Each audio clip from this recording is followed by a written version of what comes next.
one and all. Good evening.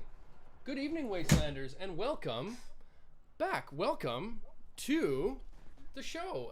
This is War Games News Radio. My name is Ryan. I am your humblest of overseers. Back again for another Fistful of Neutrons Fallout 2D20 live adventure. Hello, players. How are we doing, players? Hello. Hey. Doing well. Hello, overseer. Living life. Doing great, bud. Living large. It's good to see everybody back again. 2 weeks in a row. This is pretty awesome, and it's good to see all of you folks back here with us today. If you're just tuning in for the first time, this is a Fistful of Neutrons, a Fallout 2D20 live adventure. As mentioned before, my name is Ryan. I am your host and overseer, and welcome to War Games News Radio. Huge thank you to everyone for tuning in again today. See some familiar faces. We've got Corbin, Bear, Devin, Shipwreck, Not So Toxic. Oh geez, all kinds of new friends, old friends, and beyond. I gotta say, Crammy Handle Bit, potentially my favoriteest handle I've ever heard on this channel to date. So welcome everyone. We are live on YouTube and Twitch every second Thursday, and we're finally back to our regular schedule. We had a few reschedules and we had some technical issues coupled with a Halloween special, but we're back, and we're back 2 weeks in a row, which is something we haven't done yet. So very happy to have everyone here. If you haven't already, make sure that you're subscribed. I see we've got some new subscribers, which is always great. Just today alone, Capricious Nature, Carrera 4K, thank you for joining us.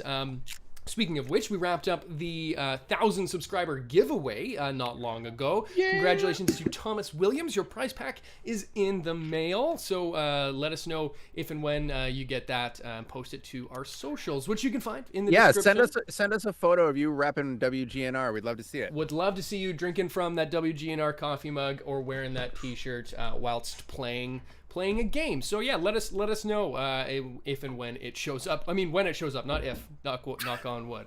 If you like what you see, you can follow us on Instagram, all over the place. You can see the links down below. If you really like what you see, you can always donate to us on Patreon or Streamlabs, where you can get some of this gear and the like, or you can just leave us a message on the stream and say hi, because it's really great to have so many of you coming back week after week.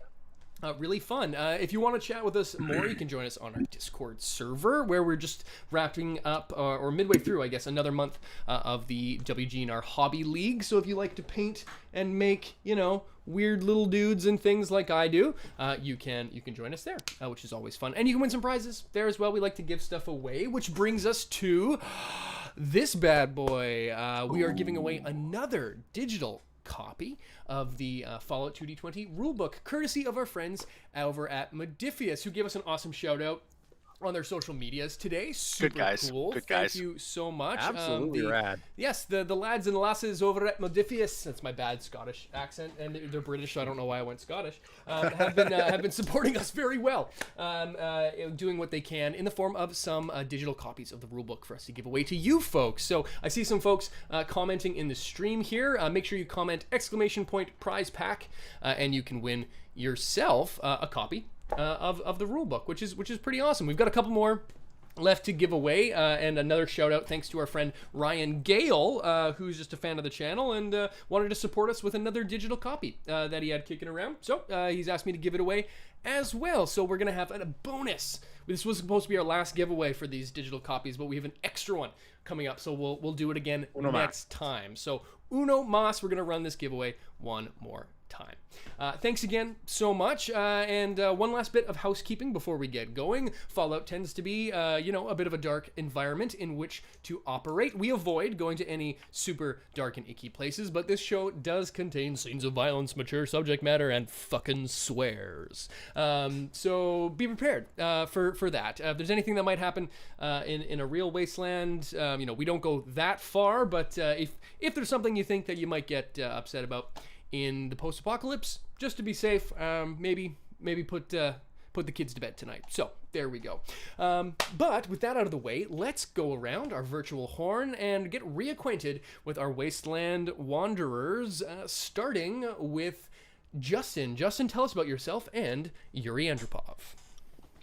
Hi, my name is Justin. I'm a big nerd and a lifelong gamer, and I play the character Yuri Andropov, a ghoul, caravaner, and priest from the former USSR, with a bit of a mercurial past. So he's been fun, super fun to play so far, and I think this is our 8th episode. We made 8 of these things. Holy, and people are watching them. That's insane. Thank you so much, It's guys. kind of wild, and it's pretty great to see some folks. Oh, I can't hear you now, Ryan.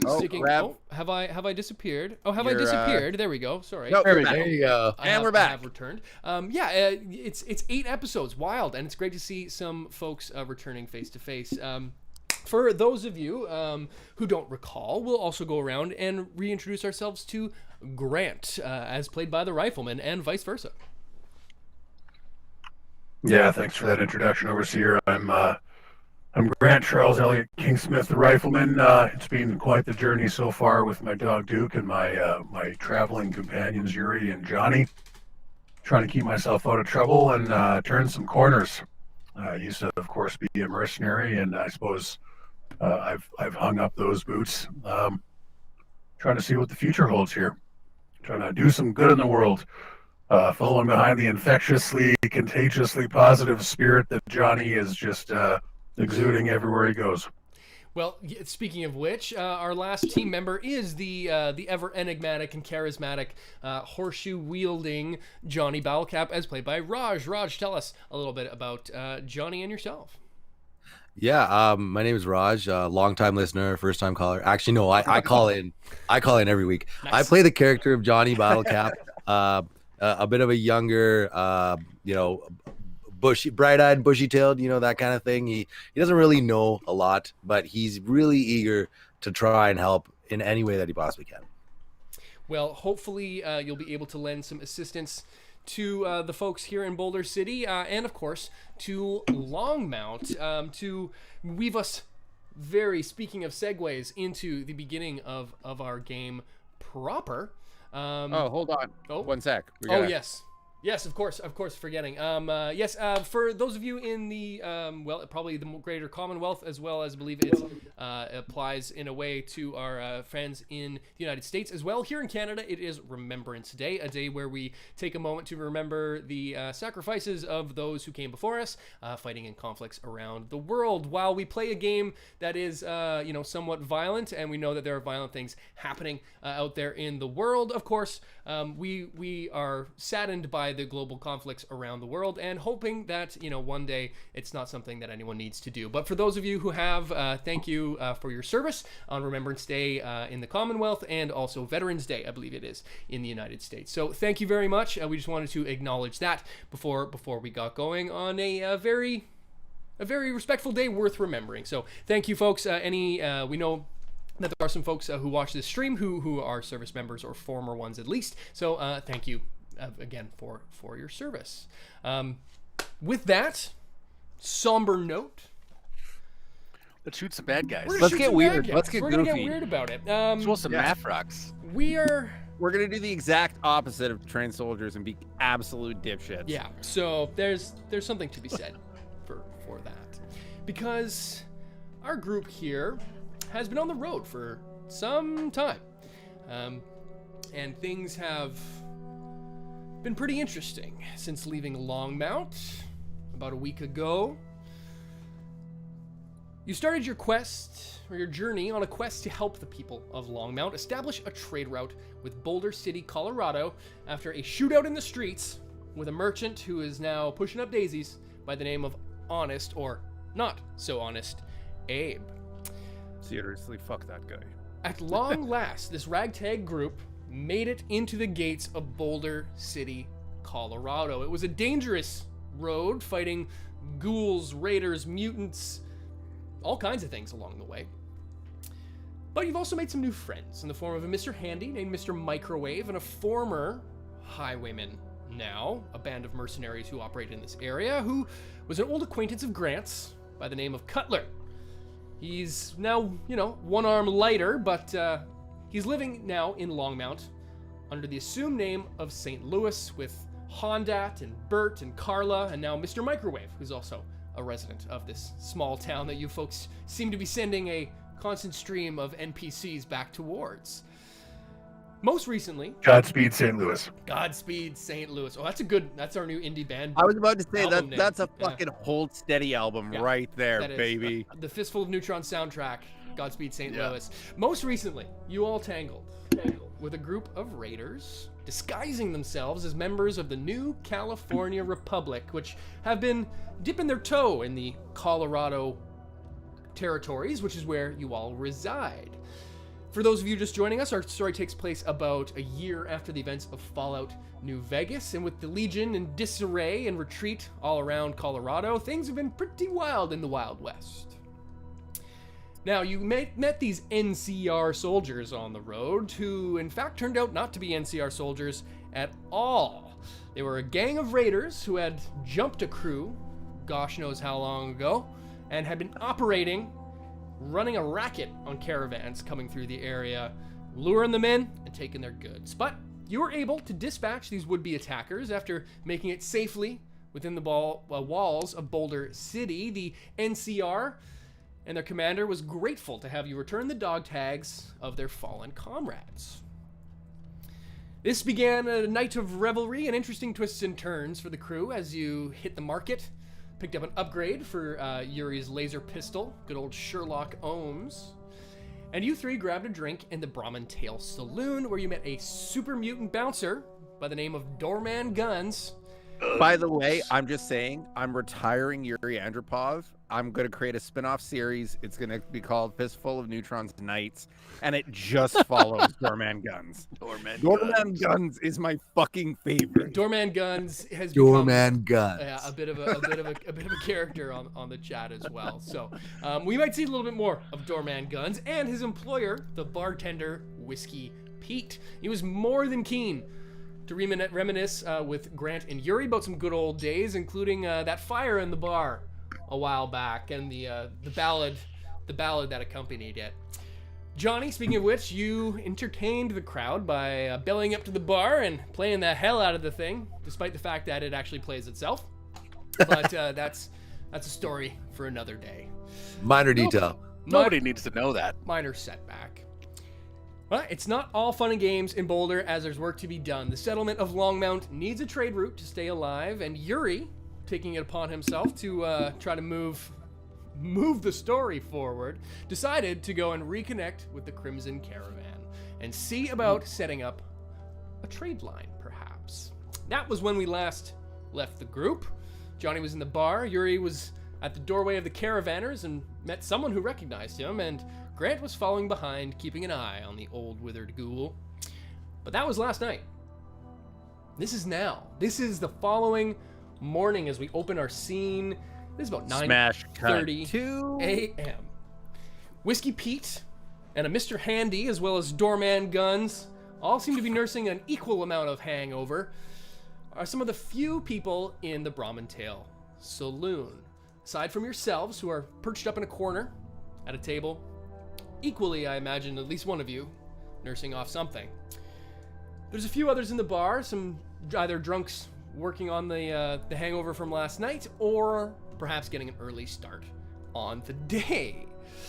Because it was a bit of a split evening for you all when we left last. We're going to do something a little bit different than usual. We're going to do this as a series of sort of mini flashbacks and find out what you all got up to overnight. But before we go back in time, Whiskey Pete comes over. With a yawn, he looks and he says, "Oh, hey there, folks." He grabs an old piece of paper and a bent burst bit of charcoal. "What'll I get you? We got a special tonight. Oh, it's grilled rad stag. Although the only thing special about it is the price. Let me tell you that much. What'll I get you? Are you shit talking your own special? Listen, it was Yuri, right? Yuri with a Y. If you say so, Yuri with a Y. But listen, when you're the only game in town, you can afford to call it and charge whatever you want. So Game like Radstag. it's very game like Radstag, very gamey Radstag, but we got it, and we got of course the special of whiskey, which is always all special. Is there anything else we can get you with the? Hey, don't I remember kicking a vault dweller out of here last night? I think maybe you got me confused with someone else, possibly. Smash cut to about 12 hours earlier. Johnny, you are on the player piano, and when a bartender in the form of a Mr. Handy comes up to you, asks, well, hello there, sir. You're making quite a good show of this piano. Is there anything I could care to get you for a beverage? Yeah, keep that whiskey coming. Oh, fair enough. I'll get a round for you and the rest here. He goes and grabs a couple shots, and you take a couple shots, and you've gathered a bit of a crowd at this point as the player piano, which seems to only play the same thing, continues on. It's very important that we know what song this player piano is playing. It's by an ancient composer named B. Joel. Fuck yes. Beethoven Joel, and it seems to be on repeat. Something about starting a fire, which whether We didn't do it. whether ironic Very or not, appropriate. or perhaps that's how the fire got started here once upon a time. Its connection to the bar is a mystery, much like the fire that Grant may or may not have had something to do with once upon a time. But I can neither confirm nor deny. as you continue to play your tune, you continue to drink, things start to get a little fuzzy. What do you do? I think Johnny might go try his luck at some cards. I think see if someone's throwing some cards around. Absolutely. You taking a break from your set, you decide to take a quick walk around the bar, and sure enough, you see a group of people playing a game that you've never encountered in your time before leaving the vault. There's like three different people. It looks like they're playing 2 or 3 different hands at a time, and there's just like each of them has like 6 or 7 different cards on the go. One of them sort of looks at you, looking up the table, and says, whispers to a friend of his, looks over and says, "Hey there, friend, you're in our game. How's about can we interest you in a little bit of Caravan?" Caravan? Never heard of it. Yes. Oh, it's, Fucking love Caravan. It's not that complicated. He gives a wink to one of his buddies. Why don't you pull up a seat here, there, fella? You got, all I gotta say, this is a mighty fine little suit you got on there, and gives your vault suit a little sort of dust off on the shoulders as he very. Oh, you're too kind. Does he feel the material? He does. He comes. He gives a little like brush off. He dusts the shoulders and like, oh, yeah, that's a mighty fine suit. I bet you that it takes a couple Brahmin to make one of these. How about you want a drink here, friend? And he like snaps over, and the robot comes over with another round of drinks. Wow, everyone here is so friendly. Oh, we're the nicest in Boulder City. I gotta say, there's all kinds of folks out there who might be looking to take advantage of someone like yourself. Though you stick with old Buford here. Buford and the boys will look after you. Why don't say, son, we're willing to show you how to play the game, but it ain't free to play. You got any caps on you by chance? Actually, I'm honestly fresh out of caps, but my traveling companions, they're good for it, Oh, you don't say, huh? Motherfuck. How many of these companions might you have with you? What's your business there, partner? What brings you to Boulder? I'm just looking to do some trading here. So my 2 compatriots have just kind of traveled off to go see if they can make some deals.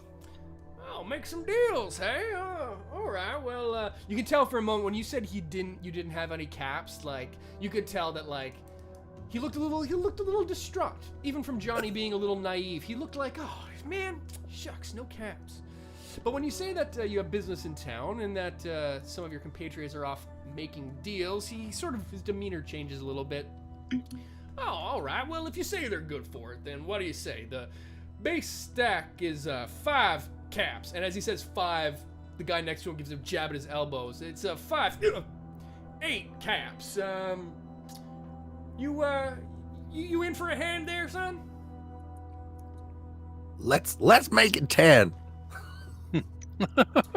10 caps. Well, that seems mighty fair. Yeah, absolutely. We'll do it at 10 caps. Let's go ahead and play a hand of caravan randomly. Yeah, so Johnny, you start to hear the rules. He's handing out cards. So you got to build a deck, and you got to take the deck, and you got to make a run of the deck, and you go up there. This game is fucking bonkers. You have no crazy hard idea what's happening. Anyone who's played New Vegas and has taken some time in the casinos knows that nobody knows how to play fucking Caravan. If you know how to play Caravan, fucking leave us a message please let us know how to play fucking because Caravan. I would love to in an episode actually play a hand, but there's no way after 10 years. I was of playing jacked this up game. on buff out for 3 days, just fucking It's not happening. not There you knowing go. how to play Caravan. So somebody let us know how to play. But yeah, let's play a game. Would you like to play a game? Johnny, why don't you give me? We'll do some. You know what? Let's throw some fucking math rocks, shall we? Math rocks.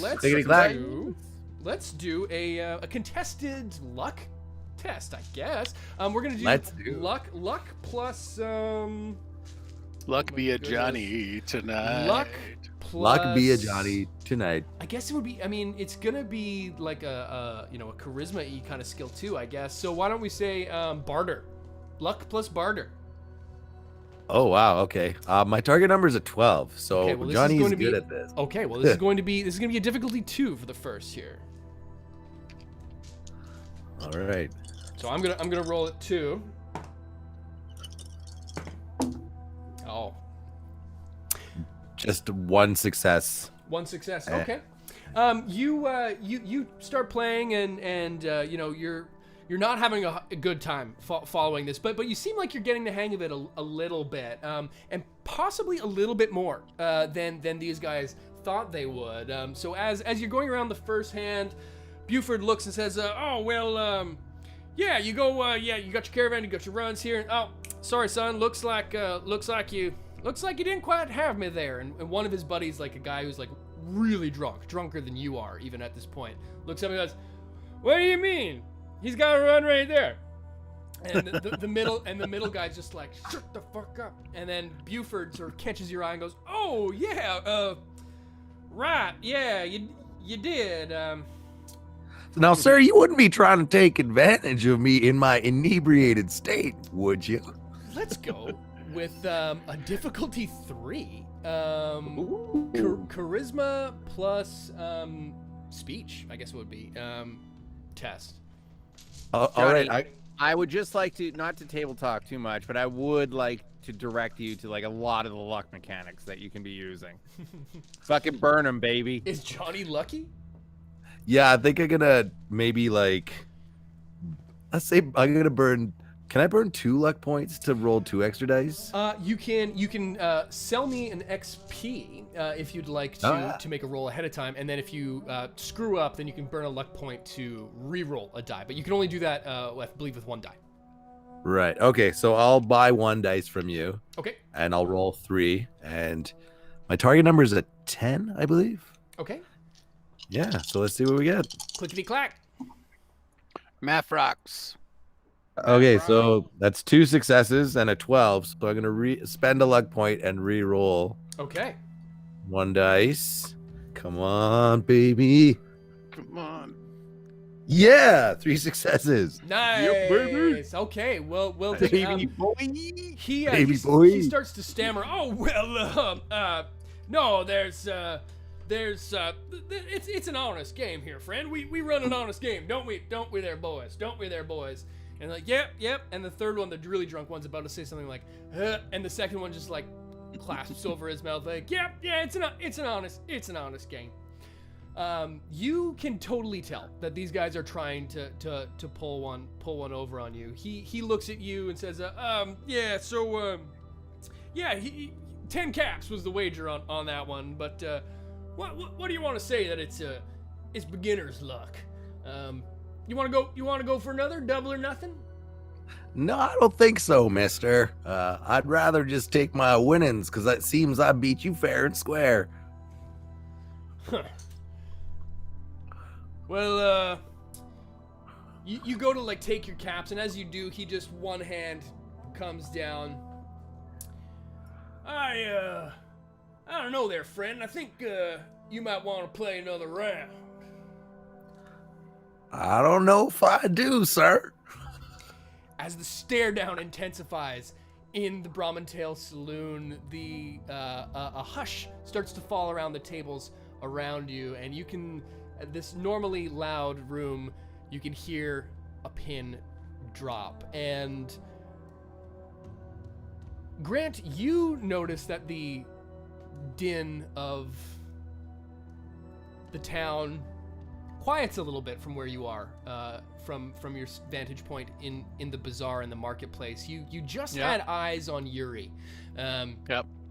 When he took a corner and headed towards the Crimson Caravan office. It's dark, it's evening time, and the area is still alive. The electric lights that keep Boulder City going and the gates open and closing are humming. You can hear the faint din of it now. There's still shops about, there's still people around, but the bar goes suddenly quiet when you notice nothing. It's at ease and peaceful. What do you do? Duke. Duke looks up at me. I'm old enough to know when the bar gets quiet, something's going down. All right, Yuri's probably off settling some business with his old friends. What do you say, Dukey boy? Go back and see if we can't find you something to eat. Maybe bail someone out of trouble back at the Brahmin Tail. What do you think? Gives you his telltale double bark and little nuzzle. I give him a scritch behind the ears, and I head back to the old Brahmin Tail. But I'm not going to go in when I get there. I'm going to try to peek in a window and just see what's happening inside. What's happening? What's happening? What's inside? happening? What is happening? As you make your way across the bazaar, you catch an eye of a shop you didn't see last time around. There's looks to be a well, you were looking for mods and whatnot in the last day. You came across a junk vendor that was closed at the time, but seems to be open now, which has caught in your eye. The one and only Trader Joe's light is lit up not far from you, and the sign still reads open. As Yuri Andropov walks up to the Crimson Caravan Company, and an old gentleman, leathery skin and clothes, long gray hair, and a beard about the same length, almost just drew on you while taking a draw of a cigarette. And it appears that he recognized you and calls you by name. What do you do? I put my hands up and say, yes, hello. Yes, my name is Yuri. Do you know me? Know ya? God, it's been a minute. You wouldn't think so, considering I just almost plugged you full of holes, but it's been a long time since I've seen a ghoul of any kind, let alone one who could talk so eloquently as the preacher of the hub. At this, Yuri is taken aback. He's like, that was many years ago, friend. Many years. What's your name? What's your handle? This gentleman steps out into the light where you can get a better look at him, and you recognize him as Clint Davis, a former acquaintance who you know from many lifetimes ago, potentially at this point, back in your original Crimson Caravan days, way back on the other side of the Rocky Mountains. He looks you in the face and says, "It's me. It's Clint. Don't you remember? Back in the hub." There was it takes Yuri a minute. His eyes kind of focus as Clint is like going on and like, "Oh yeah, back in the hub," and he kind of just like, "Oh my God, Clint! Hello, yes." And I go to like shake his hand, and I do the politician shake, the double hand clasp, like at the elbow. Yeah. Like, hello. It is so good to see you. I didn't expect to see anyone from out west here in Colorado. Well, we had to get things moving somehow. It's I never thought I'd probably see you again after. Hey, you still got that old Brahmin of yours? Indeed, Enola. She's tied up at the inn back yonder.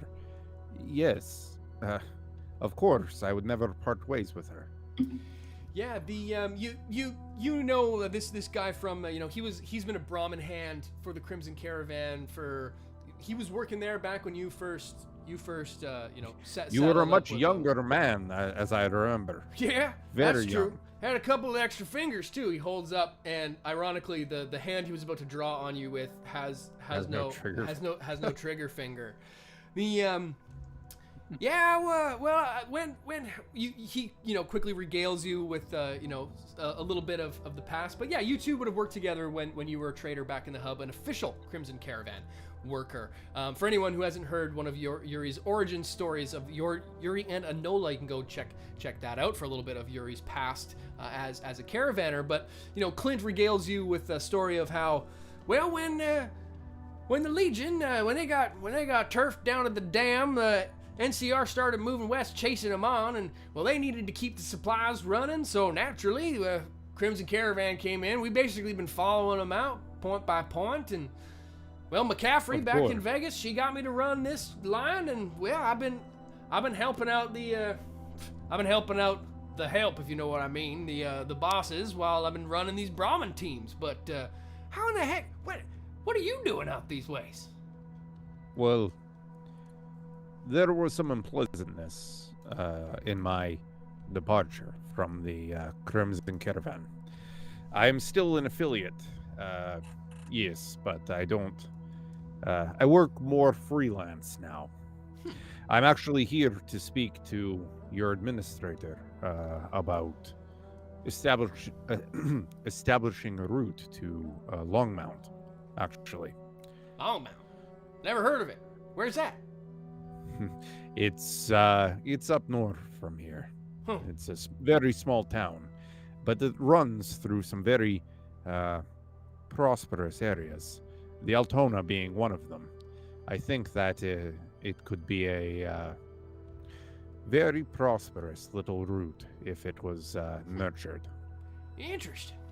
Well, I gotta say, it's news to me. We've been running a couple runs a month up north, nothing too far. I mean, south and east has kind of been the ways of keeping the lines running for the NCR, but of course, this is my line of thinking, is nothing runs north, so I mean, trickle before the flood. We are the first, and of course we'll pay homage to the CC, but this is why I am here. I would like the Crimson Caravan to be the depot, the terminus here for a small trade route to go up north. Well, I mean, I'm just the hand. I mean, I'm not the brains, if you know what I mean. Although our AM, he's not the brightest, but he likes caps. So if you say that's to be made, I could make an introduction for you. If you would be so kind, yes, I would love to. You said his name was Ram. Ram? R-A-M? No, it's Waxman. He's the regional assistant manager. I call him the Ram. But I wouldn't call that to his face, but his name's Waxman. He's a bit of a pair, but I could show you the way. If you would be so kind, I would love to speak with him and at least, offer him the right of first refusal. He takes you, showing you, through the back room. There's not much, of a building, but he walks you around the back through all the Brahmin pens and shows you, well, that one's Missy, that one's Sissy. He's like, going through his whole Brahmin team as he takes you to a smaller building in the back of the compound, another one of these sort of metal corrugated shacks. During all of this, I'm being incredibly cordial and like very animated with him, like old friends. Like I haven't seen him in a long time. You guys go way back, swapping like, oh yeah, whatever. You remember that time when you guys were making that run down through the glow, and you came back and you were like, all like you and the Brahmin, they were glowing green. We couldn't like go near you for like 2 weeks. And of course, I couldn't sleep. I was keeping myself awake. I was so bright. That you're like swapping all these war stories as he. They called me the Nightlight. It was not pleasant. That's canonical. As he walks you to Yuri the Nightlight Andropov. Good night, light. Cool. I don't fucking care. Yeah. He walks you to the room, and it's the building. I guess I should say it's like a one-room shack, and goes to the doorknob and says, "I told you he's prickly. I warned you." Opens the door and heads inside. As we smash cut back to Johnny inside the bar, the saloon, as it were. There's still some noise going on, and but it's rather quiet still. As this tense scene plays out, this guy's giving you a bit of an ultimatum, if you will. He's asking you to play, and he's wanting these caps back. His buddy sits next to him, looks pensive, tense, ready to strike like a coiled snake. What do you do? Well, Johnny's drunk, and I think he's gonna take a swing at whoever's closest to him. He's just like, nope. Yep. We're gonna go ahead and roll damage. Roll to hit. So this is going to be an unarmed strike. Yes, strength plus what is it? Strength plus melee weapons. I guess it is. Or unarmed. Oh, unarmed. Because yes, that's right. Because it's really bad. So my strength is 4, and my unarmed is 0. Oh. So my target number is a 4. But Johnny's going for it anyway. Wait. Oh wait, I can spend a luck point and replace luck with strength. There we go. Give him the beans. Thank you. Yeah. Okay, now it's a 10. Oh, snap. Okay. Here we go. Take a swing. 2d20. Lucky punch. Oh, that's 2 hits. Ooh, so you're going to go ahead and generate a luck point as you strike this guy right on the chin. Roll damage for unarmed, which I think is... I don't think it's much, but yeah. Why don't you go ahead and roll me? Was it 2 damage? We've never done an unarmed strike before, so is it 2? Might be 1, but either way, might be right. I'll give you 2 because you double success. So you've generated an action point, and you're swinging for the fences, Johnny. Roll me some damage. Clean this guy's clock. Get him. So a 4 and a 6, so 1 damage plus damage effects. Yep, one damage plus damage effects, which I don't think in this case is gonna be much, but you crack him on the chin, and that's gonna be combat of a different type. Initiative has started as this first hit, when it socks, he like looks stunned, and there's an audible gasp in the saloon as Doorman Guns stands up and cracks his neck. He looks over, and sure enough, someone in the crowd yells, "Fight!" As it is on. Everyone in the place is swinging at everyone in the place. It is a classic old school fucking bar room brawl. And the man in the back said, "Everyone attack and it turned to a ballroom blitz." A barroom blitz. It's a barroom blitz. It's a ballroom blitz. A ballroom blitz. Rifleman, from where you are, you can see shit pop off. So, what are your initiative numbers, gentlemen? 11. 11? 17. 17 your for character Johnny. is broken. I love it. Yeah, way to take the initiative. It's not my fault that it's agility plus perception. It's true. You are just jacked. I like it. Okay, so 17 and 11. Okay. My strength is a 4 for what it's worth. it is. It's worth something. But Start maybe a not fight. in a bar See fight. who's the best. You are actually outside the bar. I guess you were their riflemen. So you see this thing swing off, and everybody's just fighting. What do? Minor action, major action? Let's get this thing going. Grant's up first. Grant's up first. Set with a 17. Yeah, you're up first. Duke, we'll have to come back to Trader Joe's here. Come on, boy. I'm making a beeline. I'm sprinting to that door. So however much I can get to that door with all my actions combined.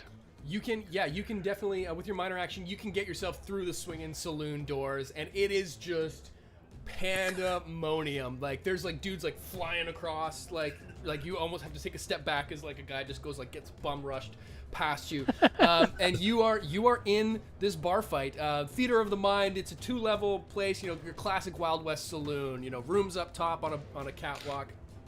Staircase going up into the corner, and a big old, wooden plank floors and rad stags on the roof and everything. It is, if you could picture a Wild West bar fight in your mind, that's what's happening. There's a guy swinging from the chandelier, like fighting another guy who's also swinging on the chandelier. Like, it's happening in here. Like Billy Joel planking out in the background. Ding, ding, ding, ding, ding, ding, ding. Yeah, it's all happening. You've got a major action. You are within striking, like, from movements wise, you are probably another turn away from getting to the guys who are fighting Johnny, but there's like dudes all around you. What's the move? Fair enough. Can I see what the barkeep and or doorman guns are doing right now? For sure. Whiskey Pete is like dodging like bottles and cups that are like flying around, and he's yelling at someone. You can faintly hear like, "Basil, it's happening again!" And it's going off, and then you also sort of hear him yell off in the distance, "Pedro, this is what you're here for!" And you look, and directly to your right is Doorman Guns, a 9-foot tall super. Hold on. His real name is Pedro? Pedro Guns. I think that's Pedro Guns. Guns is for sure his legal last. Guns is his legal first name. You heard what you heard. You may inquire about it. Okay. You may inquire about it. Can I later? Can I assume that because I was outside, I had my rifle? Affirmative. All right. And because Dorman Guns is busy, he has not yet taken the gun from me. He is directly next to you. You don't know what would happen if you pulled out Old Faithful there, but Guns is next to you, sort of eyeing up what his first target is gonna be. I don't want Pedro to snap me in half here, so I'm gonna leave the rifle alone. Can I see Johnny in this split-second moment? Yep, you can see him. He's about like 2 tables sort of over. There's maybe like 3 or 4 sort of small skirmishes happening between you and him. All right, I'm yelling at Duke, "Get the guy getting Johnny!" Okay, I like it. That's going to be a command action, I guess, in that case. For your major action. Remind me, that's charisma plus, I guess, animal handling? No, that's the wrong game. Animal handling. For those of you at home, Duke has been suspiciously absent from a lot of combats. Yeah, I haven't wanted him to get shot.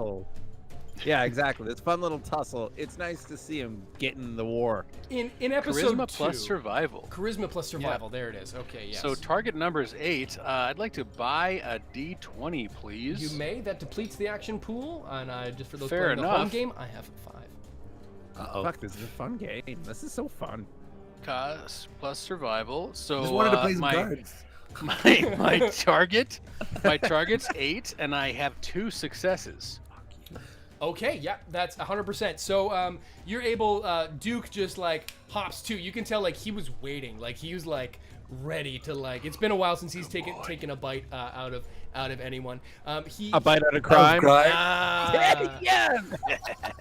You too. What's up? He charges in and he like, you know, cutscene wise, he leaps mid air with his new like metal glistening like dog armor shining off the chandeliers. Like it's Fuck like yeah, he does. he like goes slow-mo vats as that is the end of your turn, which brings it to Doorman Guns, who takes a look at you and the dog, and he kind of sees this whole thing go off and like runs off in that direction and says,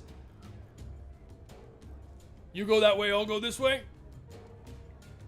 You saying that to me? Yeah. All right, good. He Fucking working with Doorman Guns here. Love it. He takes off to the left, and he like just, you know, he barrels past you and into one of these fights, and oh, that's a crit.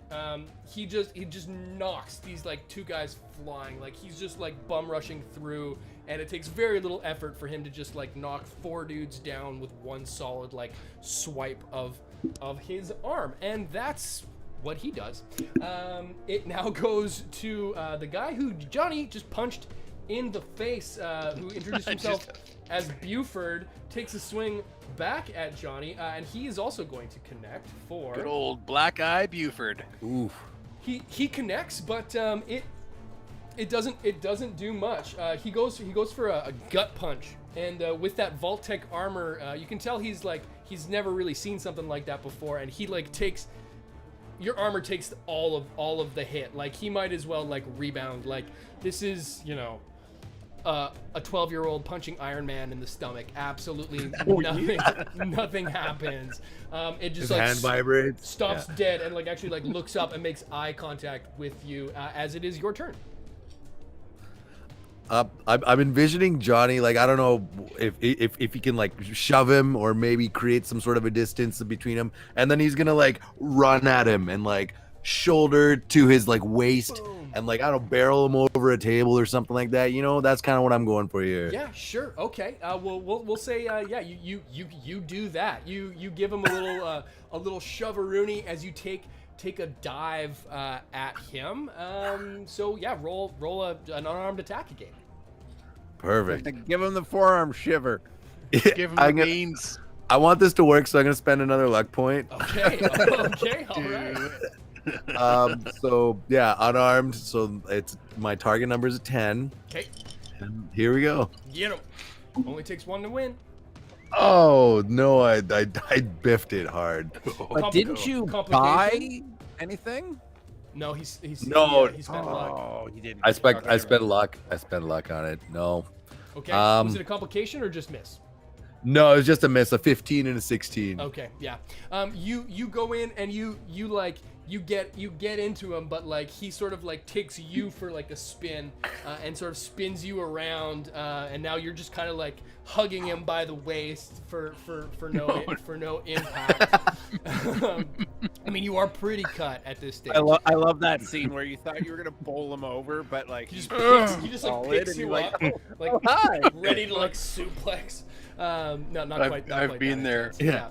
Yeah. As it is now back around, and like a couple more melees, like a lot of more blows get exchanged. As Grant, you see this whole situation play out with Johnny there. What's the play? Grant's a little amused. You can dress him up, but you can't take him anywhere. I'm gonna make a beeline for the guy that Johnny is now affectionately hugging. Yep, 100%. And I'm gonna jump on the back of him and try to put him into a chokehold or something like that. Sure. He I don't know if it's a grapple or something, but I'm.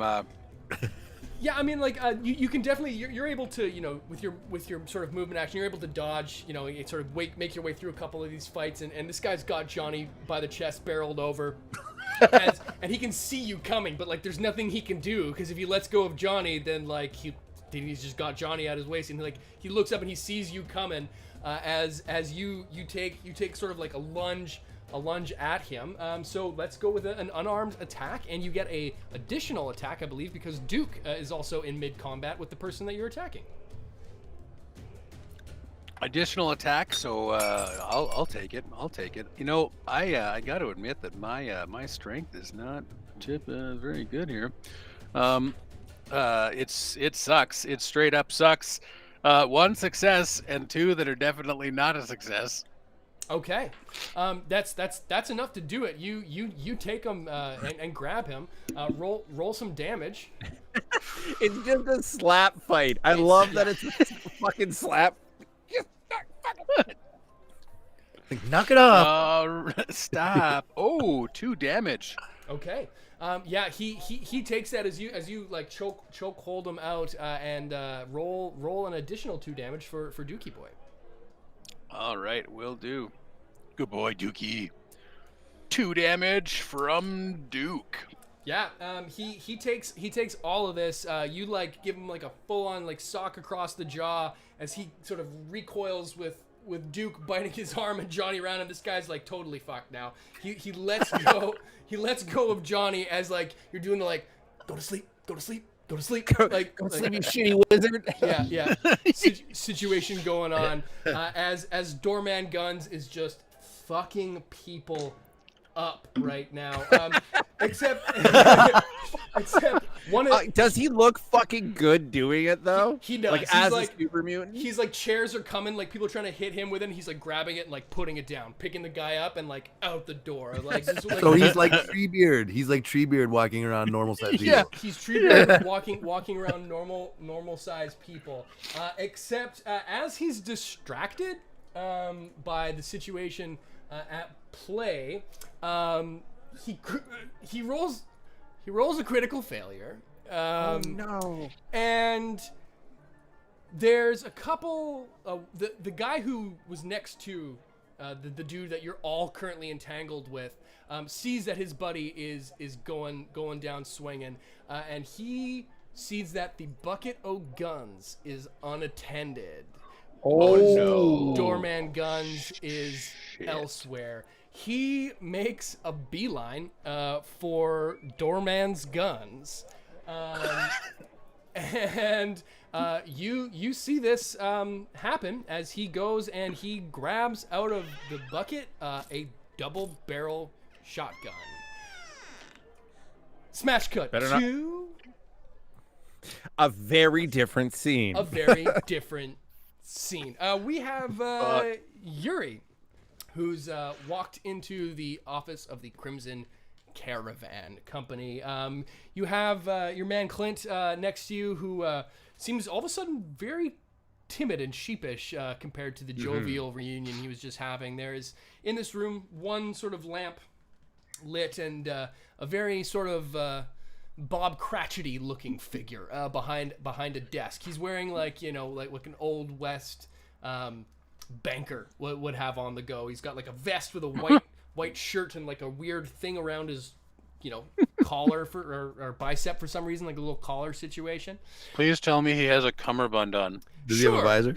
Visor and cummerbund, and they match. That's a strange combo, but okay. It's the wasteland. Matching cummerbund and visor. This guy is Wow. killing Is your it. cummerbund green but see-through? Yes, Yeah. it's green and see-through. I was about to say they're both green. Yeah, he's there and like it's pretty late at night. It's like probably close to like 9 or 10 o'clock now, and he's in there like doing stuff on an old like fucking mechanical abacus. There you go. Thank you. Situation, and he is not fazed by you entering the room at all until Clint says, Mr. Waxman, sir. And you hear ching, ching. Yes. What is it, Clint? Well, I've got someone who might want to see you here. He's unfazed as he's like sort of starting to ramble. Like, what is it? What is it? Well, there might be a potential trade route to be had. Yeah, this he sort of sits down. Yes, what can? Oh, geez! And he looks up and is like absolutely like again audible gasp, looking at a ghoul, which he's very taken aback, more taken aback than most folks who've seen you lately. Oh, my goodness! You should really warn a person next time. Going to scare someone like that. Yes. Yuri. I mean, his face doesn't change. He's used to this. But inside, he is on fire angry. Okay. With that. Good to know. What is it? It's very late and I have much to do. What is it I can do for you? What did you say your name was? Do you people have names? Ooh, a little bit gets through in the eyes. Okay. And he's like, and Yuri says, "My name is Yuri Andropov. I was born in Irkutsk before the bombs fell. I was a person just like you. I am here to offer you a trade deal, perhaps." And he's got his hands, his hands behind his back, and sort of, I'm standing up as straight as possible. My ledger is underneath my armpit. I'm trying to present myself as professional and like on point as possible. Sure. All right. He sort of kind of takes the nod a little bit that like, ooh, I don't right. He kind of realizes he might have been a little too harsh in judging you all of a sudden. He remembers his abacus. Yuri's going to distractedly kind of like look around the room at any furnishings or like trappings that he has and start to like judge them. Okay. What is this about a route you say you have? Mr. Yuri, was it? Mr. Andropov. Yuri is what my friends call me. Ooh. We got a sass fight of a different type going on in here. Snap. Just as much blood is gonna hit the floor too. I'll remove my ledger and put it on his desk and flip it open and say, "Here you will see my documentation that I am an affiliate of the Crimson Caravan, signed by all parties needed from the hub." He is kind of like bewildered by what you're saying. Like, what? He's very shocked and taken. Like, you're saying all the right things right now, but he's like he's absolutely dumbfounded that this is what you're saying. And then he like looks over and is like, "Give me that!" Like, he doesn't believe you and like looks through and like, I'm sure that you will find that all of my paperwork is in order and immaculate. And then I'm gonna kind of like, again, with my hands behind my back, kind of just like turn and study his study. I'm gonna study his study. Yeah, he's like, they are in order. All of your papers, legit, like stamped by the right thing. And when he sees Alice McCafferty tagged on like all of this, like it is legit. You've kept fucking immaculate records of your shit and like up to date, like day by day you've been like inputting like in and out like junk and stuff. Yuri has been meticulous that way as you've so indicated.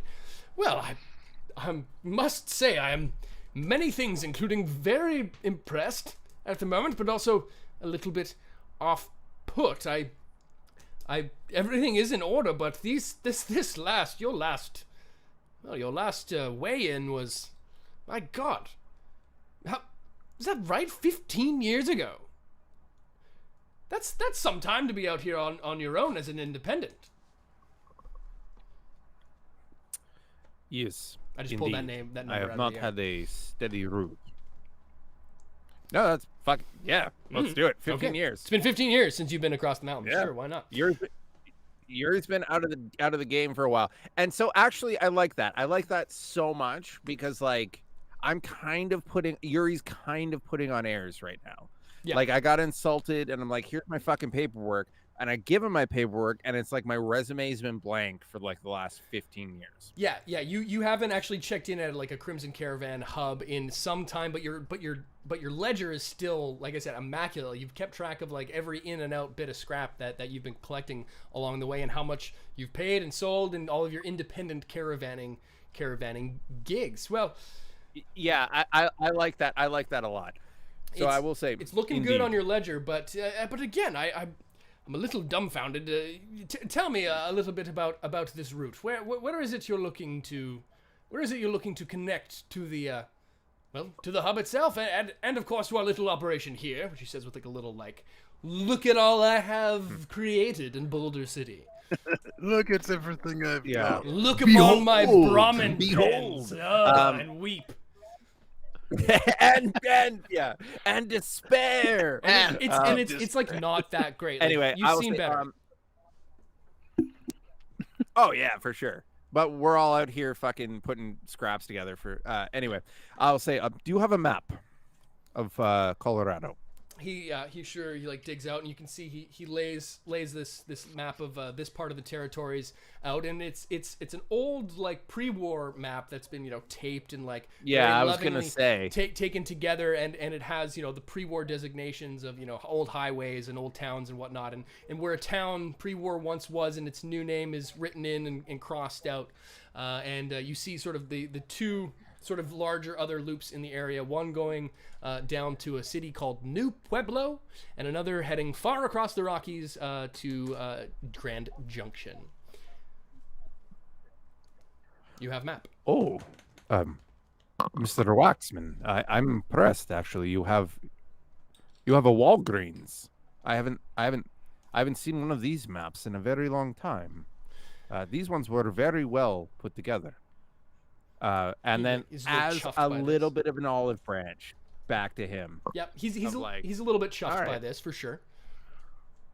And I'll trace my finger along the route and say, here is Longmount. It is a very small town to the north. I will make no allusions to you. This will be a very humble trade route in the beginning. However,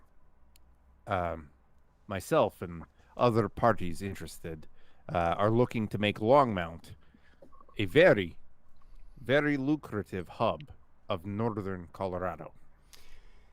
He takes this, and sort of you can see him sort of talking out loud, and he sort of and Clint, who introduced you to, has kind of been like looking on, and as you can see that Waxman all of a sudden goes, all this ghoul pretension and all this goes out the window when he starts talking roots, and you can see that Clint now sort of makes his way over and says, "Well, boss, we got the little loop going out to we got a little stop every now and then going out to Altona. This ain't too much further. I mean, we could make this work." And you can see him sort of thinking it through, like, "Oh yes, we could get the Loveland up to the north. We've heard some traders coming through." Like they're like sort of spitballing back and forth, sort of with each other as I will say to them. Yeah, I will say to them, we have been through Altona, actually, myself and my compatriots, and they are willing to be a waypoint and a perhaps warehouse in the future.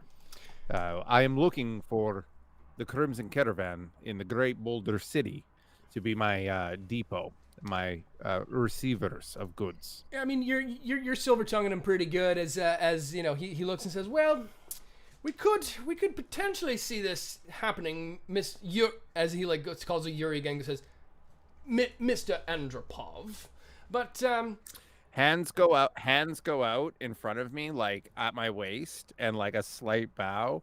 And Yuri is all but forgiven this dude for being an asshole. Okay, like I get that he's a bigot, but I have to do fucking what business you gotta do with him. Yeah, sure enough. Yeah, that's big of him. That is big of a small slight ghoul to do.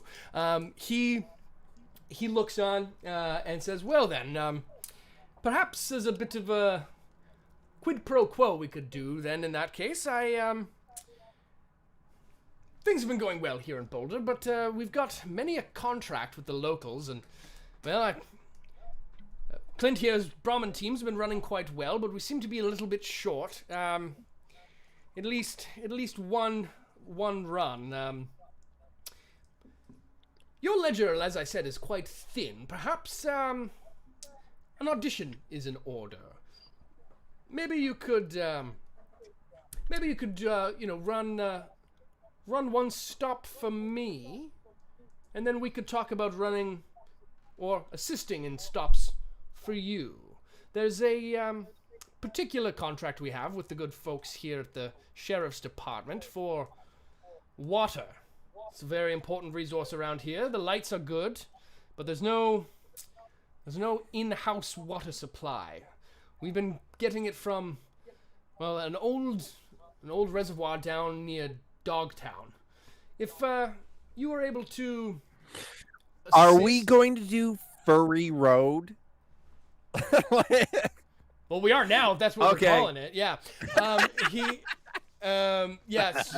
He to not RP it too much, but yeah, you get he propositions you with a contract to run a side quest, if you will, from a game mechanic standpoint, down to the edge of Dogtown, which you know in the world that was as Denver.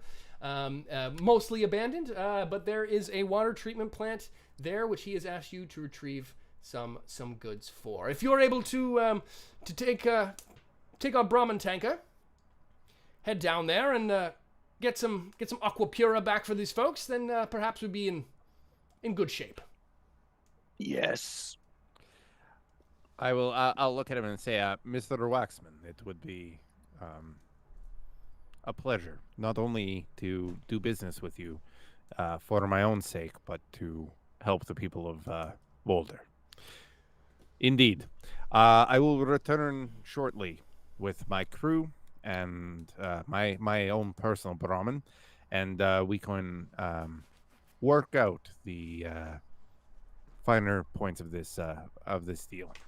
Yes, that sounds fair. But as you're leaving, he goes to shake hands as you're heading out the door and says, "You said personal Brahmin. You've got your own." Yes, her name is Enola May, and I purchased her outright from the Crimson Caravan many years ago. He looks, takes a bit look back at the ledger. Oh yes, so you do. Well, we're it's a bit of a dangerous route. If you'll be taking our Brahmin tanker, then well, might need a little bit of collateral, I think, on the line. What say, water or not, if things don't go quite well, we're going to be lending you some merchandise here, and, well, we're putting our name on the line. We can't have the Crimson Caravan moniker be dragged through the mud. Win, lose, or draw, if you come back without the water, I think we may need to revoke the contract on that Brahmin, perhaps. He's offered you the quest, but it comes Yuri with a hitch. Yuri very slowly closes his eyes and understands exactly what they're trying to do. Shaking you down for a Brahmin. And then he opens them, and his head does go down, and then he opens them and looks back up at him, and with the brightest smile that a ghoul can produce and the strongest handshake, he says, "You have a deal. If we fail," and by the way, this smile is crystal. The slightest ting would shatter it. Okay. He is barely holding on. Okay, I like it.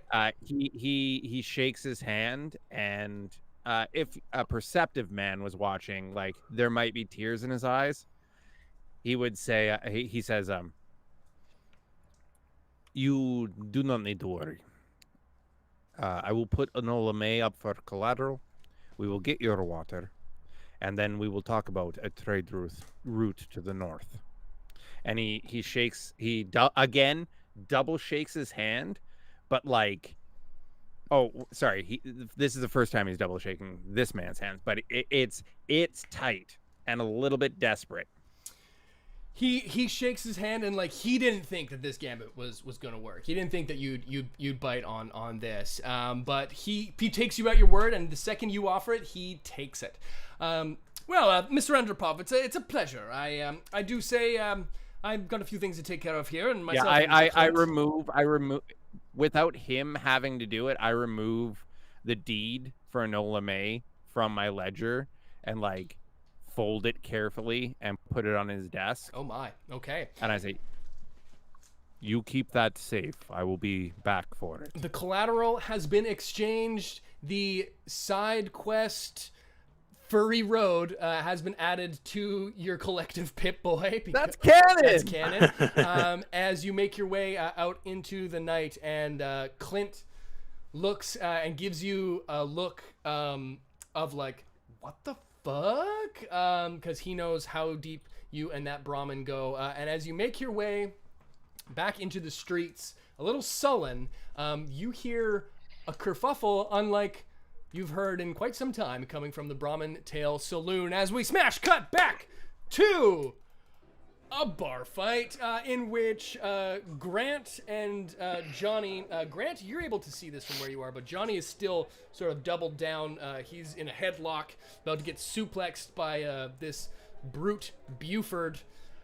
But Grant, you're able to see that in the ensuing melee, the super mutant doorman Guns has left his post, and there is a bucket full of guns lying about, which one of Buford's associates has just produced a double barrel shotgun. It is your turn. What do you do? Shotty too hottie.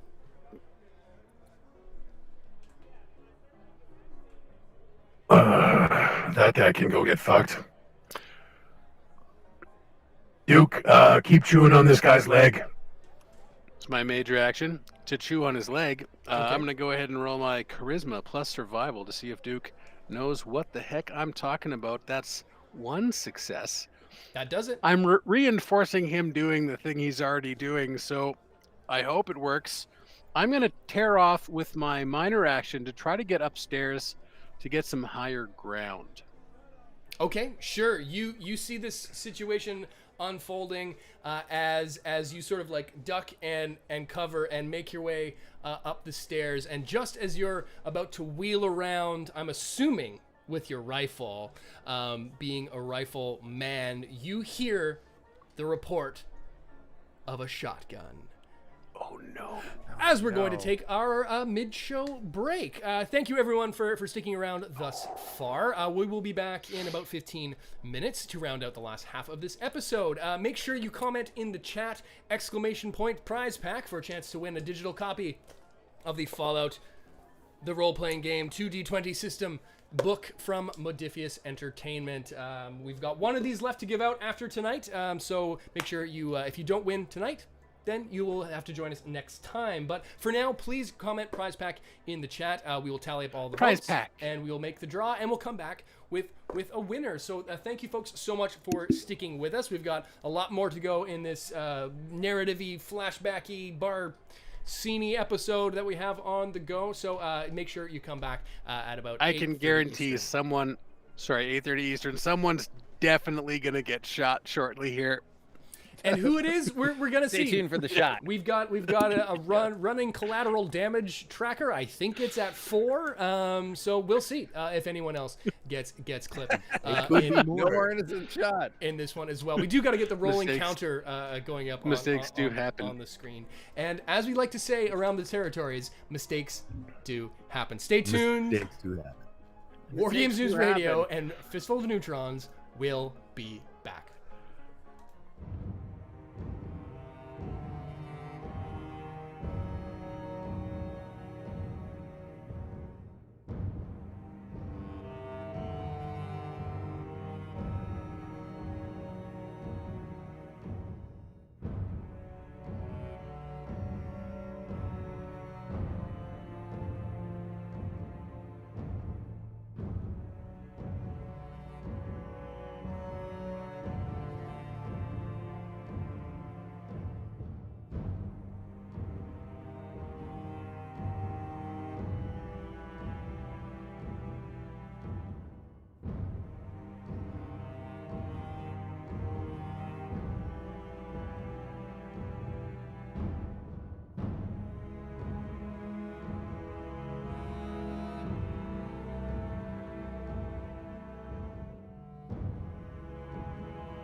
And we're back with part 2 of episode 8 of A Fistful of Neutrons, a Fallout 2D20 adventure. Thanks everyone for sticking around through to the break. We are going to be playing for a little while longer yet because we've got lots to cover in the remainder of this episode. But before we jump back into the role playing and gun shooting and rootin' tootin', we've got a winner for our most recent draw of the digital copy of the Fallout the role-playing game digital copy book from Modifius Entertainment. Modifius was so kind as to give us a handful of digital copies to give away. So we've done another draw, and we had another good cropping of 14, 15 people enter this one again so much. And thank you all for tuning in. The numbers just keep getting higher, and thank you all for being a part of this awesome little experiment. But there can only be one winner in this case, despite the fact that you're all winners in my eyes. But I believe this person is new to do the game and also to our channel. So congratulations to Not So Toxic for winning the draw. Yay! Congratulations. Not So Toxic, drop us a message. You can find us on Instagram or on Gmail, wgnewsradio@gmail.com, and we'll get in touch and we'll make it happen. You can also head on over to our Discord for all you lovely folks who want to keep this chat going. We've got a good chat about the game on the go, as well as Fallout Wasteland Warfare, which is what has given us the opportunity to make this show at all. It's the bread and butter, which got us going, and we've also just expanded into a little tiny bit of Skyrim Calls to Arms content. So we're keeping it all in the Modifius family, but I gotta say, I love how much you folks are, connecting and resonating with this show, because we're having a ton of fun playing it. So thanks again to Modifius for giving us the copies and being able to give them away, and for letting us be part of this awesome community, because it is really awesome, and it's small and mighty, and it's Fallout-y, and I like it. So thanks again, everybody, and congratulations to Not So Toxic, and get in touch with us, and we will get your copy to you ASAP. But now that we're back in business on this episode, when we last left our crew, things were popping in Boulder City. Yuri, having just made a deal with the very unlikable Robert Waxman of the Crimson Caravan to run some water from the Denver purification facility out near Dogtown. He was headed back to the bar in which Johnny and Rifleman were in the middle of a big old brawl, which is where we come back to now. The super mutant doorman Guns is beating people about the head, but having left his position by the door with his bucket o' guns, one of the I love this guy. dastardly bar rootin' tootin' ruffians has picked up a double-barreled shotgun from the unattended bucket of guns and lets loose. And from where you are up on the first level here of the balcony, Rifleman, you spin around and he's going to take aim and fire at. He shoots, not aiming at Johnny. He scores. But He scores. he shoots at Johnny, but he misses. But it does go off, and the table where you guys were playing Caravan just goes up in a bunch of splinters. I mean, it wasn't made of much to begin with, like an old spool of wire that was flipped over. It just gets a hole in it about this big, and splinters of it go flying everywhere as glass and cards and buckshot just go all about the place. The gunshot brings things to a different level on this fight. Before it was just kind of like, yeehaw, howdy boys, like this happens every Friday night at the Brahmin Tail. But that gunshot, people are now like on the edge of like panic. There's a bit of a like to do with people sort of making for the doors, and like it's a little bit desperate. Doorman Guns wheels around as this individual has now fired off towards Johnny's direction. And it is now Grant's turn. What do you do? Well, I sure as fuck don't like that. If anyone's gonna be doing some shooting in here, It's fucking me.